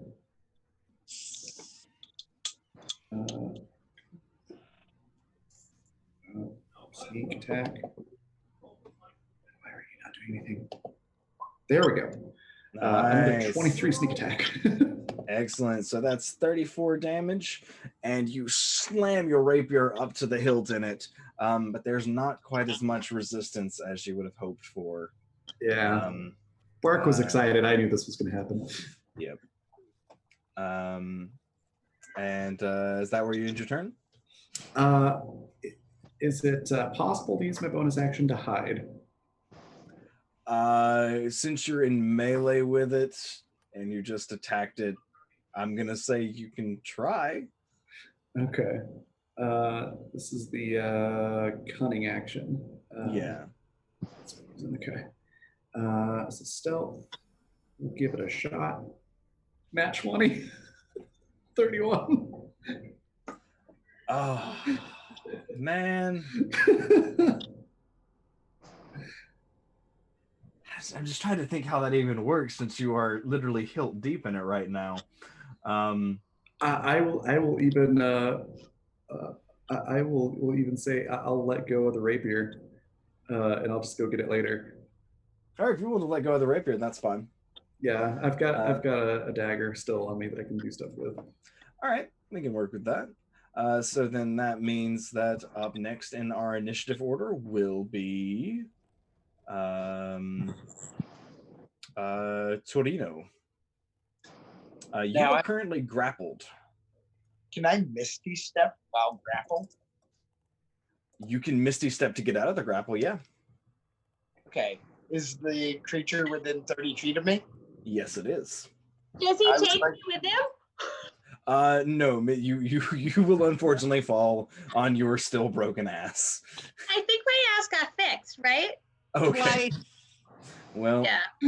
Your re-broken ass. Well, let me see. No,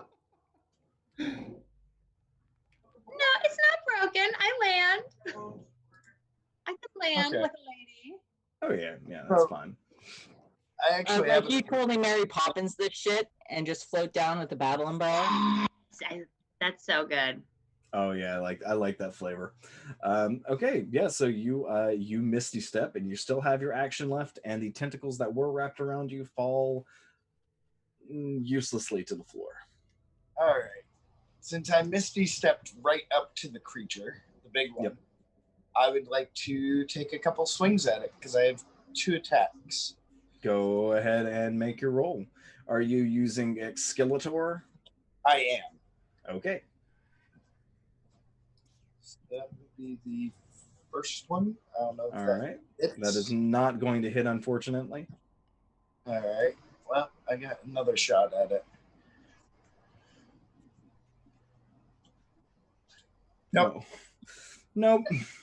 Good try. Good effort. But yeah, there's something about this. Maybe it's the fact that your footing is so unstable right now that you can't quite. Teleported onto ice. Yeah, it's rough. And Lady Di, it is now your turn. Okay, so the first thing I want to do is I have a new thing that I can do now that I'm level 9, which is or I got recently. It's called Insightful Fighting. I can make an insight check against a creature's deception, and if successful, I can use sneak attack, even if I shouldn't have had to. Okay. And it Is lasts that for a minute, or unless I Excellent. successfully use this feature against another creature. Fantastic. Are you using it against the large creature or the small creature? The large one. Okay, go ahead and make an insight check. I will make a deception check for it, which is not its best stat. Okay, I have a +9 to insight.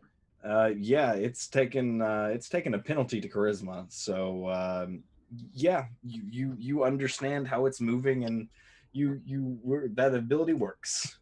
Awesome. So I am actually, Lady Di has been watching everybody not getting a lot of good use out of their, out of slicing. So she actually has taken like her little sprayer of perfume, and she's going to start spraying it. And it's a mix of water and like alcohol and scent. And so she's going to spray it to see if that starts to eat away at it at all, because she knows that those are things that impact gelatin. Okay. Sure. Go ahead and make a dexterity check for me. That's super smart. Yeah. Um, I will not punish creativity. Thanks. And then I actually need a little help with what. So that was a very good one. Okay. You don't manage to get it on any of the tendrils or anything, but you can see where it's kind of eating away a little bit at the ground where it lands. Let's see. What do we have that I could do better on this? Because I really like this idea. You could use a D6, or you could use a nat 20 to auto crit. How many of those do we have? I know 2. How do people feel about that? Would that be all right? I'm cool with it. I just want to spray it right in the face. Go for it. So, okay, I'm going to use the nat 20. I'm going to spray it right in the face. Okay. So you'll have to move to get up to it, right? To get up to its face. As a heads up. Because you're about 20 feet away. You'll still be able to damage it without moving. All right, I'm just gonna spray it into the everywhere, like a big cloud of perfume, Okay. So you spritz kind of in like a 10-foot area around you, and you hear the noise once again, and there's a slight sizzle on the ground, and the area immediately under your feet, in about 10 feet on either side, pulls away, revealing the bare floor, and the tendrils that were formerly grappling Torino have melted as well. Wait, where did the bears come from? And why are they on the floor? And why are they spotted? Yeah. How do I roll damage for sneak attack? Do you remember? Since you just did it. Because I haven't actually used it before. Oh yeah, it should be Let me pull up my character sheet here. For me, it automatically added it into global damage modifier right below the attacks. If you're ninth level, it's 4d6. 5. Oh, 5d6. Okay. that old thing. Yeah. All right. Yeah, we're at 5d6. Yeah, it just went up. Yep. So that's 21 damage. All right, yeah, and the sounds distressed and pained, and you are immediately free from any tendrils around you. I think I'm additionally like spraying myself to get whatever that gloop is off of me. Like once I see it sizzling away, I'm like putting more on myself just to make sure that like I'm covered in delightful scent instead of whatever. Okay, so I need everyone except for Lady Di to make a dexterity saving throw for me at the initiative count 20. Oof. DC 12. I have disadvantage because I'm prone, right? Yes.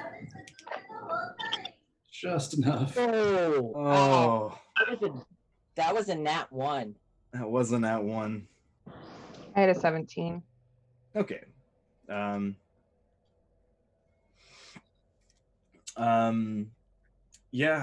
So Face, you are fine, but Locrian and Torino, the tentacles find you once again and you're grappled in place. Even though you are ghosty ghost, they wrap around your blade, Locrian, and bind you to the spot. Aw. So Locrian, it's gonna be your turn then. Well, hold on. Can I ask my unseen servant to ungrapple me? It can certainly try. It does have 2 strength, so it will take a -4 to the roll, but it's still possible. Okay. So do a strength check. Yeah, straight. Or just a straight D20. D20 -4. Okay. Well, my strength is 0, so that would be a 9. Okay. Yeah, unfortunately, it's not quite able to get you out. So that's your bonus action. You're useless! Is my other bonus action. Okay. Is something I think to myself. And I also want to try and ungrapple myself.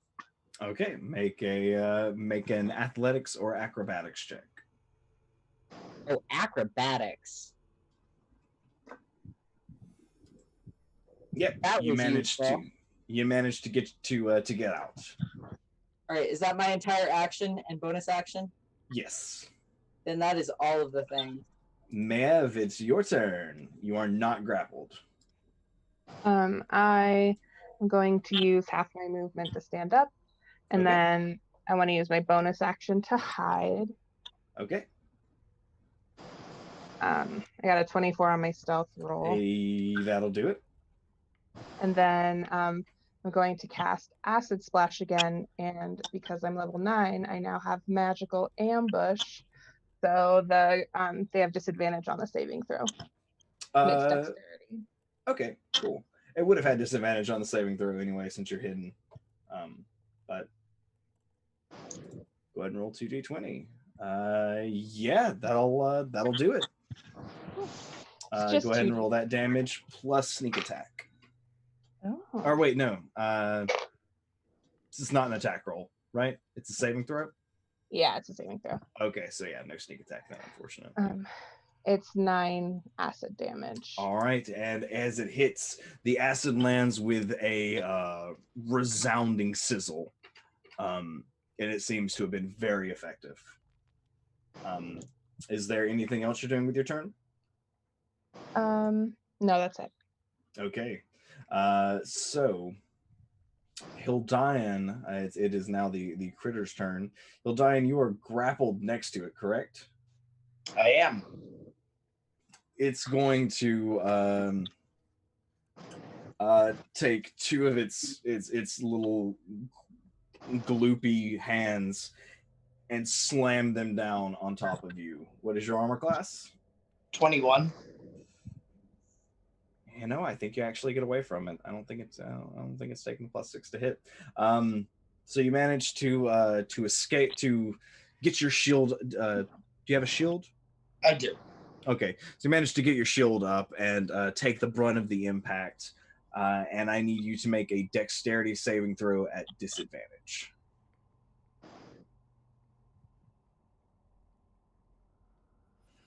So you managed to fight off the shield, but given that you were already wrapped around it, the tendrils that were on the ground pull you in, and you are now engulfed in this beast.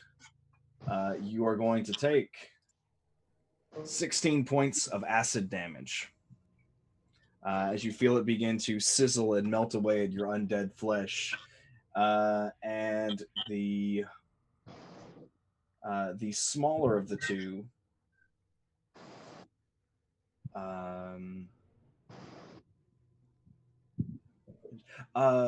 Miev, did you attack after you hit, or did you? Yeah. Okay, cool. So you're no longer hidden. So the small shape is going to rush towards you. And is going to completely fall on its face and dissipate. Yeah, that's great. But as it does so, a new one appears, jettisons out from the original shape, almost as if Torino's mass inside of it has pushed some of the mass out. And yeah, that's going to bring us to Bark.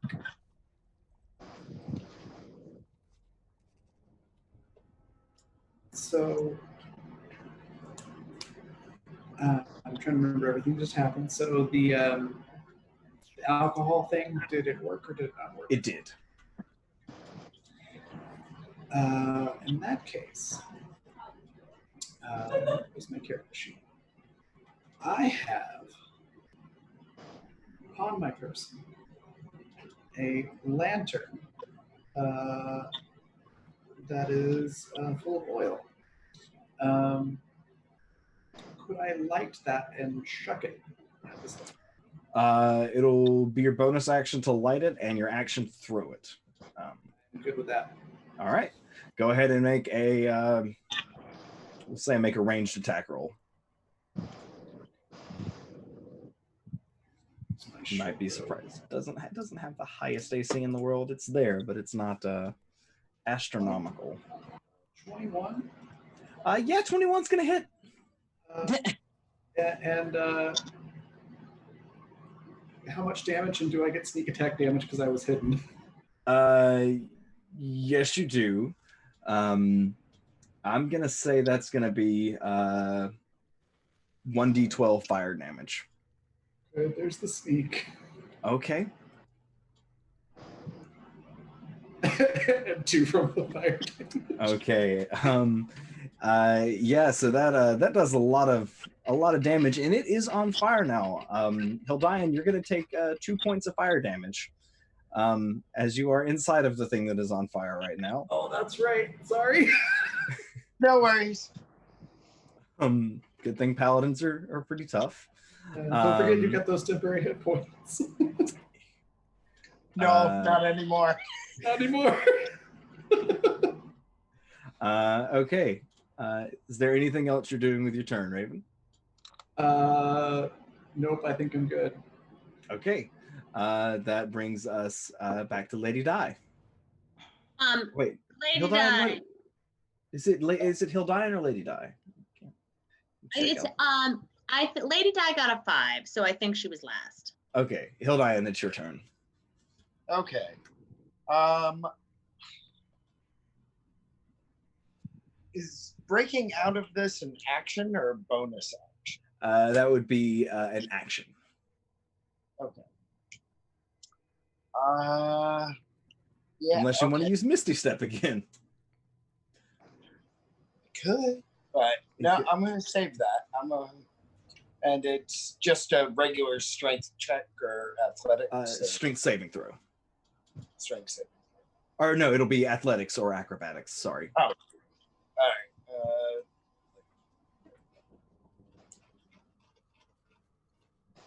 all right. Yeah, that's gonna do it. Before you do that, though, I need to get a Constitution saving throw from you. All right.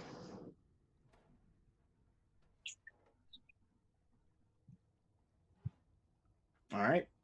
Cool. So that'll save, and you'll take 4 points of acid damage as you pull yourself out from this beast. All right. We'll say since you would normally get 2 attacks, if you want to make 1 attack, that's okay. All right. Yeah, I'll take a swing at it as I'm getting out of it. Okay.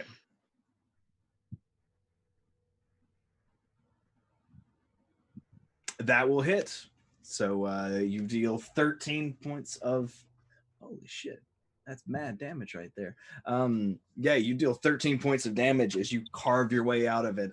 And whereas the rest of the slashing and piercing damage that's been dealt to, it seems to have not had that much of an effect, your sword slices through like butter due to its magical nature, probably. And as a bonus action, though? Or was that the bonus action? That was your action.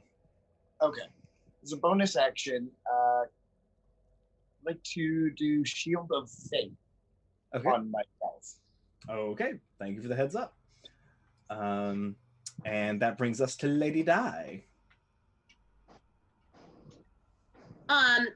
Lady Di is over this. She is over it.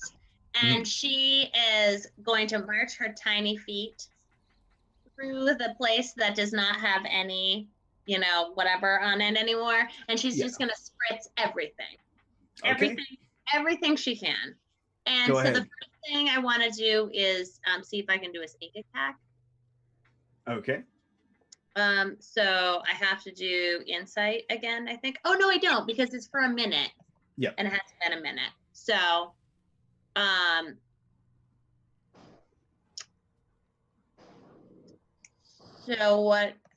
what do I need to do for... Go ahead and make a dexterity check for me.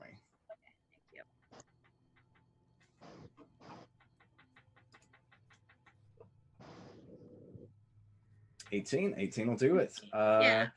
So that'll be how much damage was that last time? My brain. It was 5. It was 5 damage last time. 5d6. Okay, yeah. So go ahead and do 5. Go ahead and do your sneak attack damage again. It's 21 again. Ugh. Yeah, Oh, and you are clearing the path. Oh, she's so pissed. She's had her ass broken twice. Bark fell on her. She was being carried by someone who disappeared from under her. This is not good. Mm-hmm. Excellent. Can I just very quickly say, I think that people saw in the chat, but the I wears is called Taboo, and it's a real perfume from the 1930s that my great grandmother wore, and the description of it is, it's an odor that is almost tangible, like walking through a thick napped velvet curtain. And it totally is. So just imagine the air is reeking with Taboo. Oh man, I would actually love to smell that. That sounds really nice. It's super great. Oh yeah, Raven is in superhero mode. I didn't notice the hair. Oh, you haven't? I'm so distracted by her new hair and the hair wind. Okay, so top of the round. This means another round of dexterity saving throws.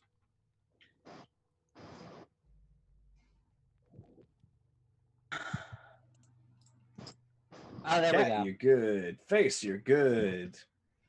Oh no, Lady Di, you do not need to make one because you have been clearing the area around you. Right. Okay. Bark is good. Come Come on, Hildine. Oh no, I got a 6. Oh, no. oh, back to being grappled. Oh, back to being grappled. And yeah, that is the lair action. That will be Mav and Locrian. What are y'all doing? Oh God. I think. Can I use my bonus action to ask the necromancer if he is magic? Of course I'm magic. Why would you even ask that? Do you do magic damage? Probably. Magic tasty damage? All right. I'm going to try and use the necromancer on this guy. Okay. Make that attack roll. Oh. That's not going to do it there, buddy. The attack was a 13. Yeah. For some reason, when I rolled the damage, And it gave me the another one, but no, the 13 wouldn't hit. Is that including the +1 for it being magical? no. Okay. I don't know. What's your strength modifier? 0. Oh, don't know how it's a +4 then. Proficiency's +4. Oh, okay, that's right. So- Okay, so then yeah, so that with the +1 for it being magical, that would hit. Okay. Yeah, armor class is 14. Now y'all know. Yeah, it won't do the damage roll. I'll just do it manually. It did 5 damage. Okay. Yeah. And yeah, you carve through pretty solidly. And this time it is met with no resistance. You definitely start to do some damage. It's looking a little bit rough. Miev. I'm gonna try to bonus action hide again. If I Okay. have to move, I will. But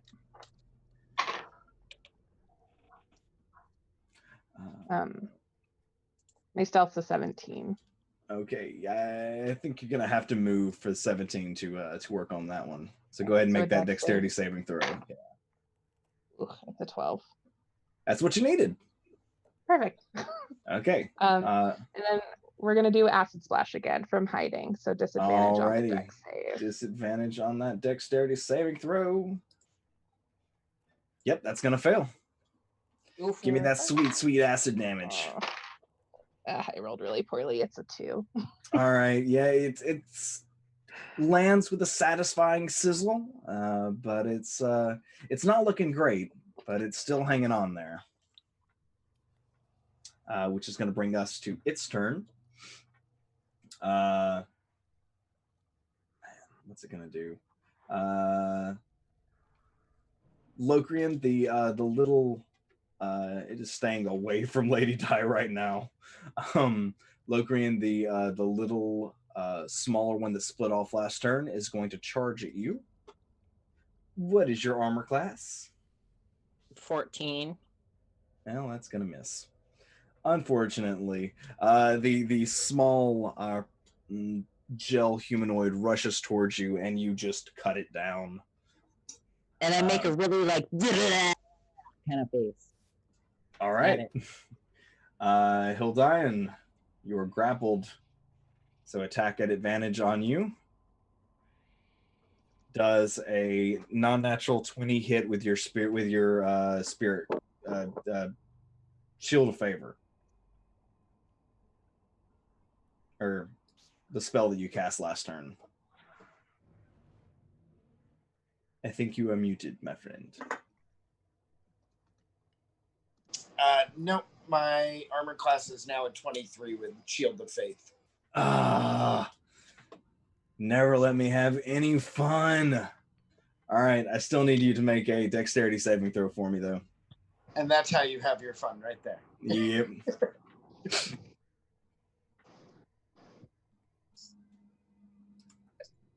Oh, that saves. That's Okay, and you are not engulfed by it this time. That's going to be a raven this time. Oh, it's got to take fire damage. Raven, why don't you roll 1d12 for fire damage for me again? Since I'm grappled by it, do I still take the fire damage? No, you're grappled by the tendrils that are kind of coming out by the floor, and you weren't engulfed by it this time, so you're safe from it. Okay, it takes another 2 points of fire damage, and it is Raven's turn.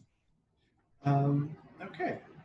Well, since that worked so well, and it's still on fire, I'd like to throw a flask of oil at it.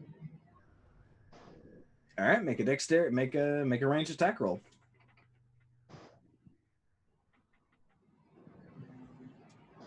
$16. That will hit. Give me another 1d12 damage. 3 this time. Oh man, it is more on fire now though. It is a towering inferno. You notice the ceiling is starting to smoke in of itself now.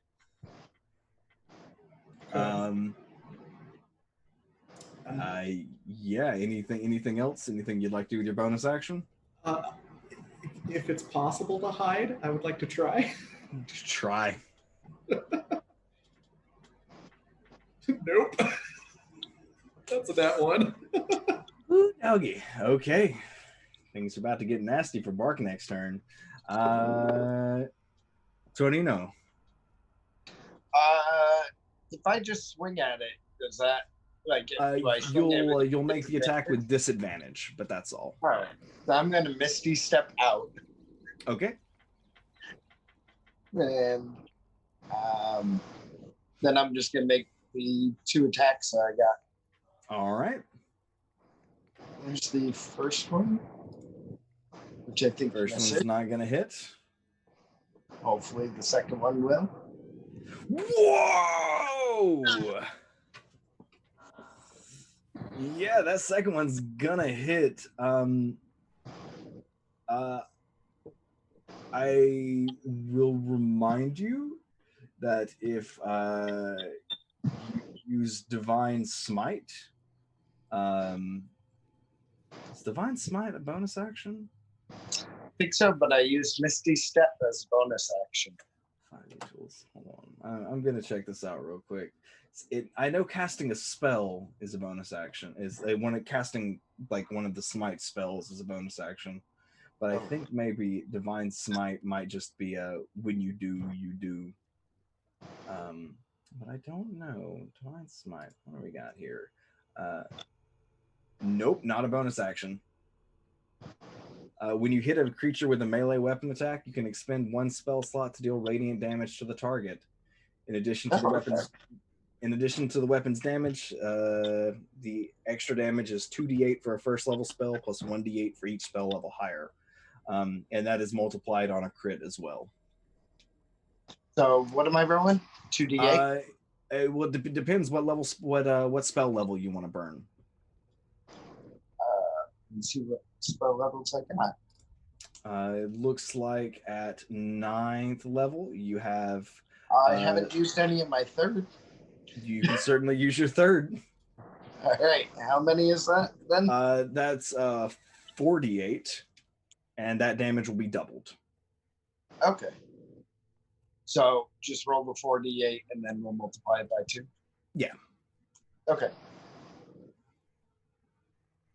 Oh, it didn't roll it in there, but it says 17. All right, so an extra 34 radiant damage. Paint a picture of how you end this creature's life for me.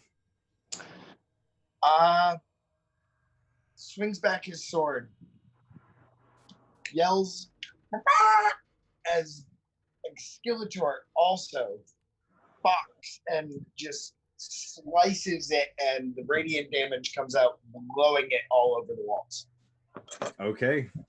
And it splatters everywhere. I need everyone else to make a dexterity check for you. To make a dexterity check for me. Can I just choose to fail because of my nat 1 at hiding and just say that it just Get completely covered? This is for something else, but yeah, you can Okay. definitely say that. Okay. Is it a save or a check? It's a dexterity check. Or dexterity, whatever I said, yeah. Yeah, dexterity check. Okay. At a 21. Okay. I had a 13. Excellent. This is delightful. So yeah, you are all covered in the goop that is still somewhat burning. You'll take a little bit of damage, but not enough to kill any of you, I'm sure. However, Face, you a small stone object lands in your hand. What is it? Go ahead and make a nature check and see if you can identify it for me. Nature. Okay. It's an 8. It's an 8. You want to use a d6 on that? Sure. It didn't really help. It's a 9. I can float over and cast Identify on it. Yeah, why don't you do that, Locrian? I'm going to do that. So as Locrian reaches over and touches it, it begins to glow and rises slightly and I try to embeds push back down with my finger. It is unfortunately, you being more or less incorporeal, it floats through your hand and then flies into your chest, embedding itself. And everyone around you sees sudden spectral wings grow from your back as your neck seems to elongate for just a moment, and you have become the avatar of the mute swan. Thank you, Michael Wayne, for that for that $12 plot donation. You now have the ability to speak, and you can cast fly on one person every short rest. Since you can already fly. You can Lady talk. Di is overcome with joy, and she's gonna come over and be like, Locrian, say something. Something. Okay, that's enough. Look, I have a present for you. And she's gonna rustle in, and look, this is some eau de parfum. It's called Farfalla Swan. Natural eau de parfum, and I kept it in my bag just in case you ever became a swan. It's a mysterious flower blossom scent with tender sensuality. That's what it says on the bottle. And you can use it. Wait, so what were the odds that you thought I'd actually become a swan? Stop. Shh. Too much time. Don't use it all It up. does seem oddly specific. Shh. Mark says as she's like scraping Well, slime you off of can, her. if we want, our darling Clementine Swan boy could spray you with it and get all the goop off of you. See? It's just very accidental. The roof is still like smoking as a friendly heads up. You're smoking? The roof is smoking. I am. Looking hot for you. One would say, would one say that the roof is on fire? Only the roof, not the third time. Yeah. Okay. You don't need no water. Is the I'm roof dead. I don't need that. more than a small campfire on fire? At this point, it's probably about a small campfire. Miev will use prestidigitation to put it out. Okay. It might take you a few times, but you'll put it out. That sounds fair. Bob's house is saved. So yeah. Fantastic. That's with the mission done, the Eldritch Jelly defeated, you all make your way back upstairs, back out of the house. The rubber ducky swarm has now fallen impotently on the ground, where there's just a pile of yellow unhappiness. Oh, I want to I cast. stomp on them. I want to cast Shatter on these rubber duckies. Oh yeah, they just As a fragment physical and go spell? everywhere. Just Can, before that happens, can Bart grab like an armful of them? sure. Bart's gonna grab an armful, paint little like devil horns and a little mustache on them, Mhm. and then sell them as souvenirs at the tavern. Oh, nice. Okay. Oh, if that's the case, I'm not gonna cast Shatter on them. Okay. Yeah, basically just make them look as silly and ridiculous as, and making fun of the quarter of the rubber duck as possible, and then sell them. Oh, The matters only Cyprian stomp is on one. big on decorating things and making them look ridiculous. I feel like before we got very far, though, Lady Di would spray everyone down with either Taboo or the Farfalla Swan Eau de Parfum, so to get rid of all the gunk. If it like dissolves all the It does, yeah. duckies, then I think she's sort of sorted all of that out. So everyone is clean now. Mm-hmm. But really smelly. Yeah, you all Just stink. a lot of 2 different parfums. So Yeah, is there anything else that y'all want to do before you go out and talk to Bob? I really want to know, was it just me? Did you really think I was going to turn into a swan, or did you think somebody was going to turn into a swan? darling, we've been Carry best these friends. things around. We've been best friends for over 200 years. I always knew you had a lovely swan-like neck. It was only a matter of time before you met your full destiny. Oh, I'm going to try and look at my neck in the mirror. It's going back No. to normal size now. It's like But I'm like gonna look at Helen my of regular neck in Troy. the mirror. Does it really look that swan-like? It's still Yes, but elegant. Yes, but don't you remember? It's like Helen of Troy when she from our book club when Zeus was her father and he came to her mother as a swan and she was born from an egg. And I've always thought the most beautiful thing about you is your swan-like neck. I thought the most beautiful thing about me that I was born from an egg, but Oh, were you born from an egg? I don't remember back that far. Are tieflings born from eggs? I don't know. I don't know. We'll never We'll know. find out. So Well, let's just say that you were. We'll start that rumor. Okay. I mean, we don't know it's not true. I can't remember, to be honest. I'll have to think back in my ghostly thoughts. And this is so nice because now I don't have to carry around the parfum de wildebeest anymore.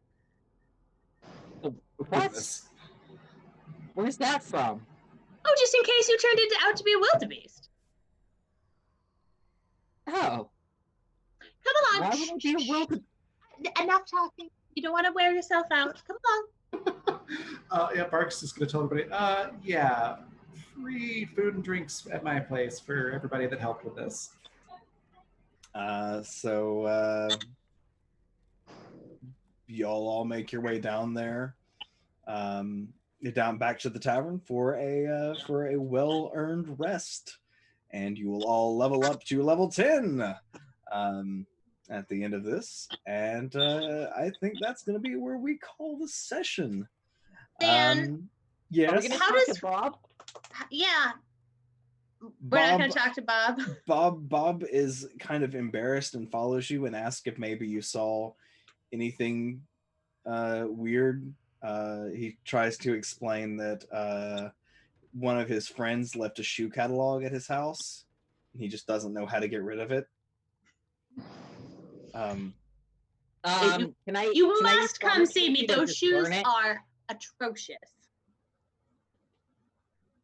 I don't know what you're talking about. I think you do. assuming I did, when would you want me to come see you? Just come a little bit before work. We'll get you sorted out. Okay. Okay. Thank you. And you see his skeletal bones blush slightly in a supernatural way. And I walk up to Bob and I say, hey, Bob! You guys learned how to talk today. Oh, I forgot how annoying your voice was. This is terrible.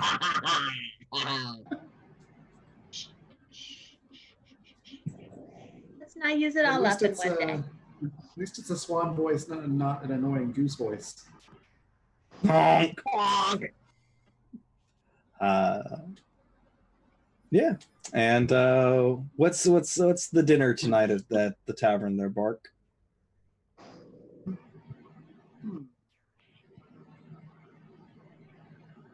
I think a nice roast duck. Okay. With root vegetables. I'm sorry. Do you mean nocturnal seagull? Sure. Absolutely not. They are an endangered species. The only place anyone has ever heard of nocturnal seagulls is here in New Avalon City. We are not going to eat them all. Yeah, but these aren't the endangered kind. These are the nocturnal seagulls that they look like a duck and they sound like a duck and they walk like a duck. All right. Most people just call them ducks, but here we call them nocturnal seagull ducks. Night ducks. Night ducks. Darkwing ducks. Darkwing ducks is definitely what it is. Darkwing duck, yes. Aren't they kind of dangerous? Sometimes. They get dangerous. They do. They get dangerous. That's very true. So as we're going into the tavern, I'm gonna pull Locrian aside and be like, Locrian. Yeah? I can't believe you can talk now. I can talk! And then I'm going to cast Thaumaturgy. And I'm going to make a really loud voice that says, ooh, I'm a scary ghost that can say things. Darling, I was just thinking, I don't want to be a bother, but what if you and I could go flying together? Because you can cast fly now, right? Oh, right. Oh, yes. This would be lovely. And so I think, like, while other people are maybe eating, I just sort of have this, like, little vision of Locrian and Lady Di holding hands, like, going across the moon as they're, like, flying around kind of low, like, and he's, like, talking her ear off, and for once, she is absolutely quiet and listening. At some point, I feel like it might be funny if I accidentally catapult instead of fly, because I get 3 of those a day. Ooh. And because this is a new thing, like once I might act like this time I might accidentally cast catapult first. Goodness, just send the battle umbrella flying away. Right. Luckily, I've got the battle umbrella. And so I'm like, ugh. And I'll say, oops, sorry. I'll try that again. This flying thing is for the birds, dear. Yeah, that's the definition of flying. That would be. I do like that little idea that now they can fly around sometimes. It's a great character. It's a very good character moment. Yeah. I think that will probably wrap up the session, though. Thank y'all so much for watching. I always appreciate y'all y'all hanging out with us here on the Black Feather Guild. Yeah, we're gonna go back through and let the cast remind you who they are, where you can find them, and what their favorite part of the game was. We're gonna start with Locrian today. If I could go first, that way I can run down and handle the changing of scenes and stuff. No, Raven, you have to go last. Yeah, it's fine. Yeah, go ahead and go first. Thanks. I think my favorite part was me forgetting that Torino was inside this gelatinous thing that grappled. Um, and don't you forget, you have those temporary hit points. Not anymore. Yeah, that was quality. That was pretty great. But the whole thing was fantastic. I loved the whole session. It's a lot of fun. Yay. Yeah, you can find me tomorrow at 1 p.m. Mountain Daylight Time, producing La Famille Boucherie. And at 7 p.m. Mountain Daylight Time, running Water. Both of those will be right here. And then Wednesday, I'll be over on the Onyx Path at noon Mountain Time, running They Came From Beneath the Sea. And that one's going to be a really fun one. And after that, I'll be in Tickpaw Files right back here at 7 p.m. Mountain Daylight Time on Wednesday. Yeah, this is really fun. And I think that's about it for me. So I'm going to run downstairs so we can change the scene. And we'll go on a raid. Awesome. All right. Since we're on that side of the screen anyway, Hildian, same question. Favorite part was probably all of the dex fails. You can break free. Yeah. Paladins are not meant for dexterity saving throws. It's unfortunate. No, and being in a party of rogues, it just makes it that much funnier. Yep. They can all fail in their sleep or succeed in their sleep, and try as you might, can't escape the tendril's grasp. Okay, Miev. Yeah. My favorite part was when Lady Di used her perfume to start pushing all the jelly away. I thought that was really clever. Yeah, you can find me here on Mondays, and then, like I said, on Twitter at GameFace. Gameface. Okay, Calliope. There were lots of little things that I liked about today. I liked Lady Di riding side saddle on the big paladin. But I also really like in the chat, they were talking a little bit about how Miev is just sort of like the engine of actually getting stuff done in this party. That like they don't really know what they're doing, but they just kind of go along, and everyone else is like snipping at each other and causing all these problems, and then it's always up to Miev to like actually keep putting the plot forward, and they're always just kind of making it happen. And I really like that observation. I think that's really fun, and I'm so excited that Locrian's gonna talk now. Gonna be a good time. I know Lady Di's a little nervous about having to share the stage after so long, but also is very excited. But Calliope is excited, and I'm Calliope, and you can find me next with Tomorrow Kat night? and Dan, and some other folks. Icy Historian tomorrow. What are we doing? We're playing that We Came From Beneath the Sea. Zan will explain it. Yeah. Or you can find me on Twitter or around on chat. All right. And Kat, same questions. Hi, I'm Kat. You can find me here on Mondays and Fridays. You can also find me tomorrow at the They Came From Beneath the Sea game that Zan is going to talk more about. So my favorite part for tonight was, I love that Locrian can talk now. I kind of feel bad that I almost feel like I stole that artifact from Miev. But if they're okay with it, then I'm okay with it. Also, I don't talk think Miev now. likes to fly. I will definitely give you flying lessons. If I only have fly once per short rest, but I also have catapult 3 times a day. So I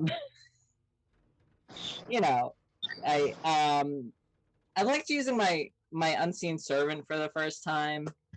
I think this was just like a really fun little self-contained tale that we did it in one night, and Oh, I also liked drawing Lady Di. That was a fun one too. And I could just keep, I could like reiterate the entire story and be like, I liked this Oh, all too night. sweet. You're too sweet, Cap. All right. Well, yeah, leaves it to me. I am Zan. I'm a professional game master and content creator and all kinds of cool, fun stuff for your all your tabletop game needs. You can catch me at my website, insanitygaming.com or twitter.com/insanityttrpg. The next place that you'll be able to catch me is tomorrow morning. No, not tomorrow morning. Tomorrow morning, my time. Tomorrow afternoon for La Famille Boucher, where we'll be doing a short session to wrap up how, well, gruesomely the first half of that campaign is going to end. um, and after that, I'll be on the Onyx path for running a game of They Came From Beneath the Sea, which if you've seen me run any game, you might have seen me run that game, because it seems to be kind of my bread and butter these days. It's a delightful time.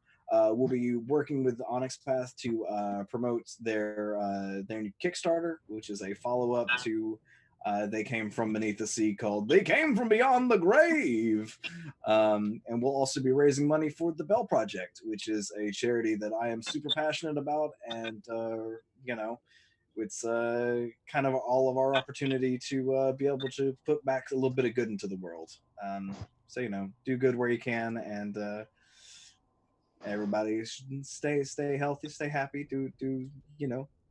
I think as Michael Wayne would say, we're all in this together. You're not alone. All that good stuff. So I'm gonna. Oh, my favorite part, man! I just love this little, this little mini campaign. This was based fairly loosely off an old 3.5 module called Something's Cooking, which was probably the first thing that I ran, and I just love it so much. It's such a goofy adventure. But yeah, I'm gonna pass it back over to Raven now. Thank y'all so much for watching, and yeah, I think we're gonna go on a raid cry. Woo, I'm a ghost. Ooh, I'm a ghost. Ooh, I'm a ghost. Yeah, so thank y'all so much for watching, and we'll catch you next time. Thank you so much. That was fantastic. It's me, Raven. I'm back on the other computer now. Yeah, we are going to go on a raid, and let me just double check that they are still actually going. Yes, they are. So speaking of Onyx Path, that's who we're going to go raid. And yeah, our raid cry is "Woo, I'm a ghost." Also, a quick reminder of our sponsors. Thanks so much to Fundamental RPG and Grinding Coffee Company. grindingcoffee.co. If you go there and use the code RAVVYN on your order, you get 13% off, and it's really good coffee. They roast it right before they ship it, so it's ridiculously fresh. I'm a big fan, and I'm frankly a coffee snob, so you can trust me when I say it's really good coffee. So yeah, thanks again. We're going to go on that raid. Be sure to have your raid cry ready, and definitely give the Onyx Path a follow. They're pretty cool over there, and they make a lot of fun games. So check that out, and we'll see you tomorrow. Bye, everybody.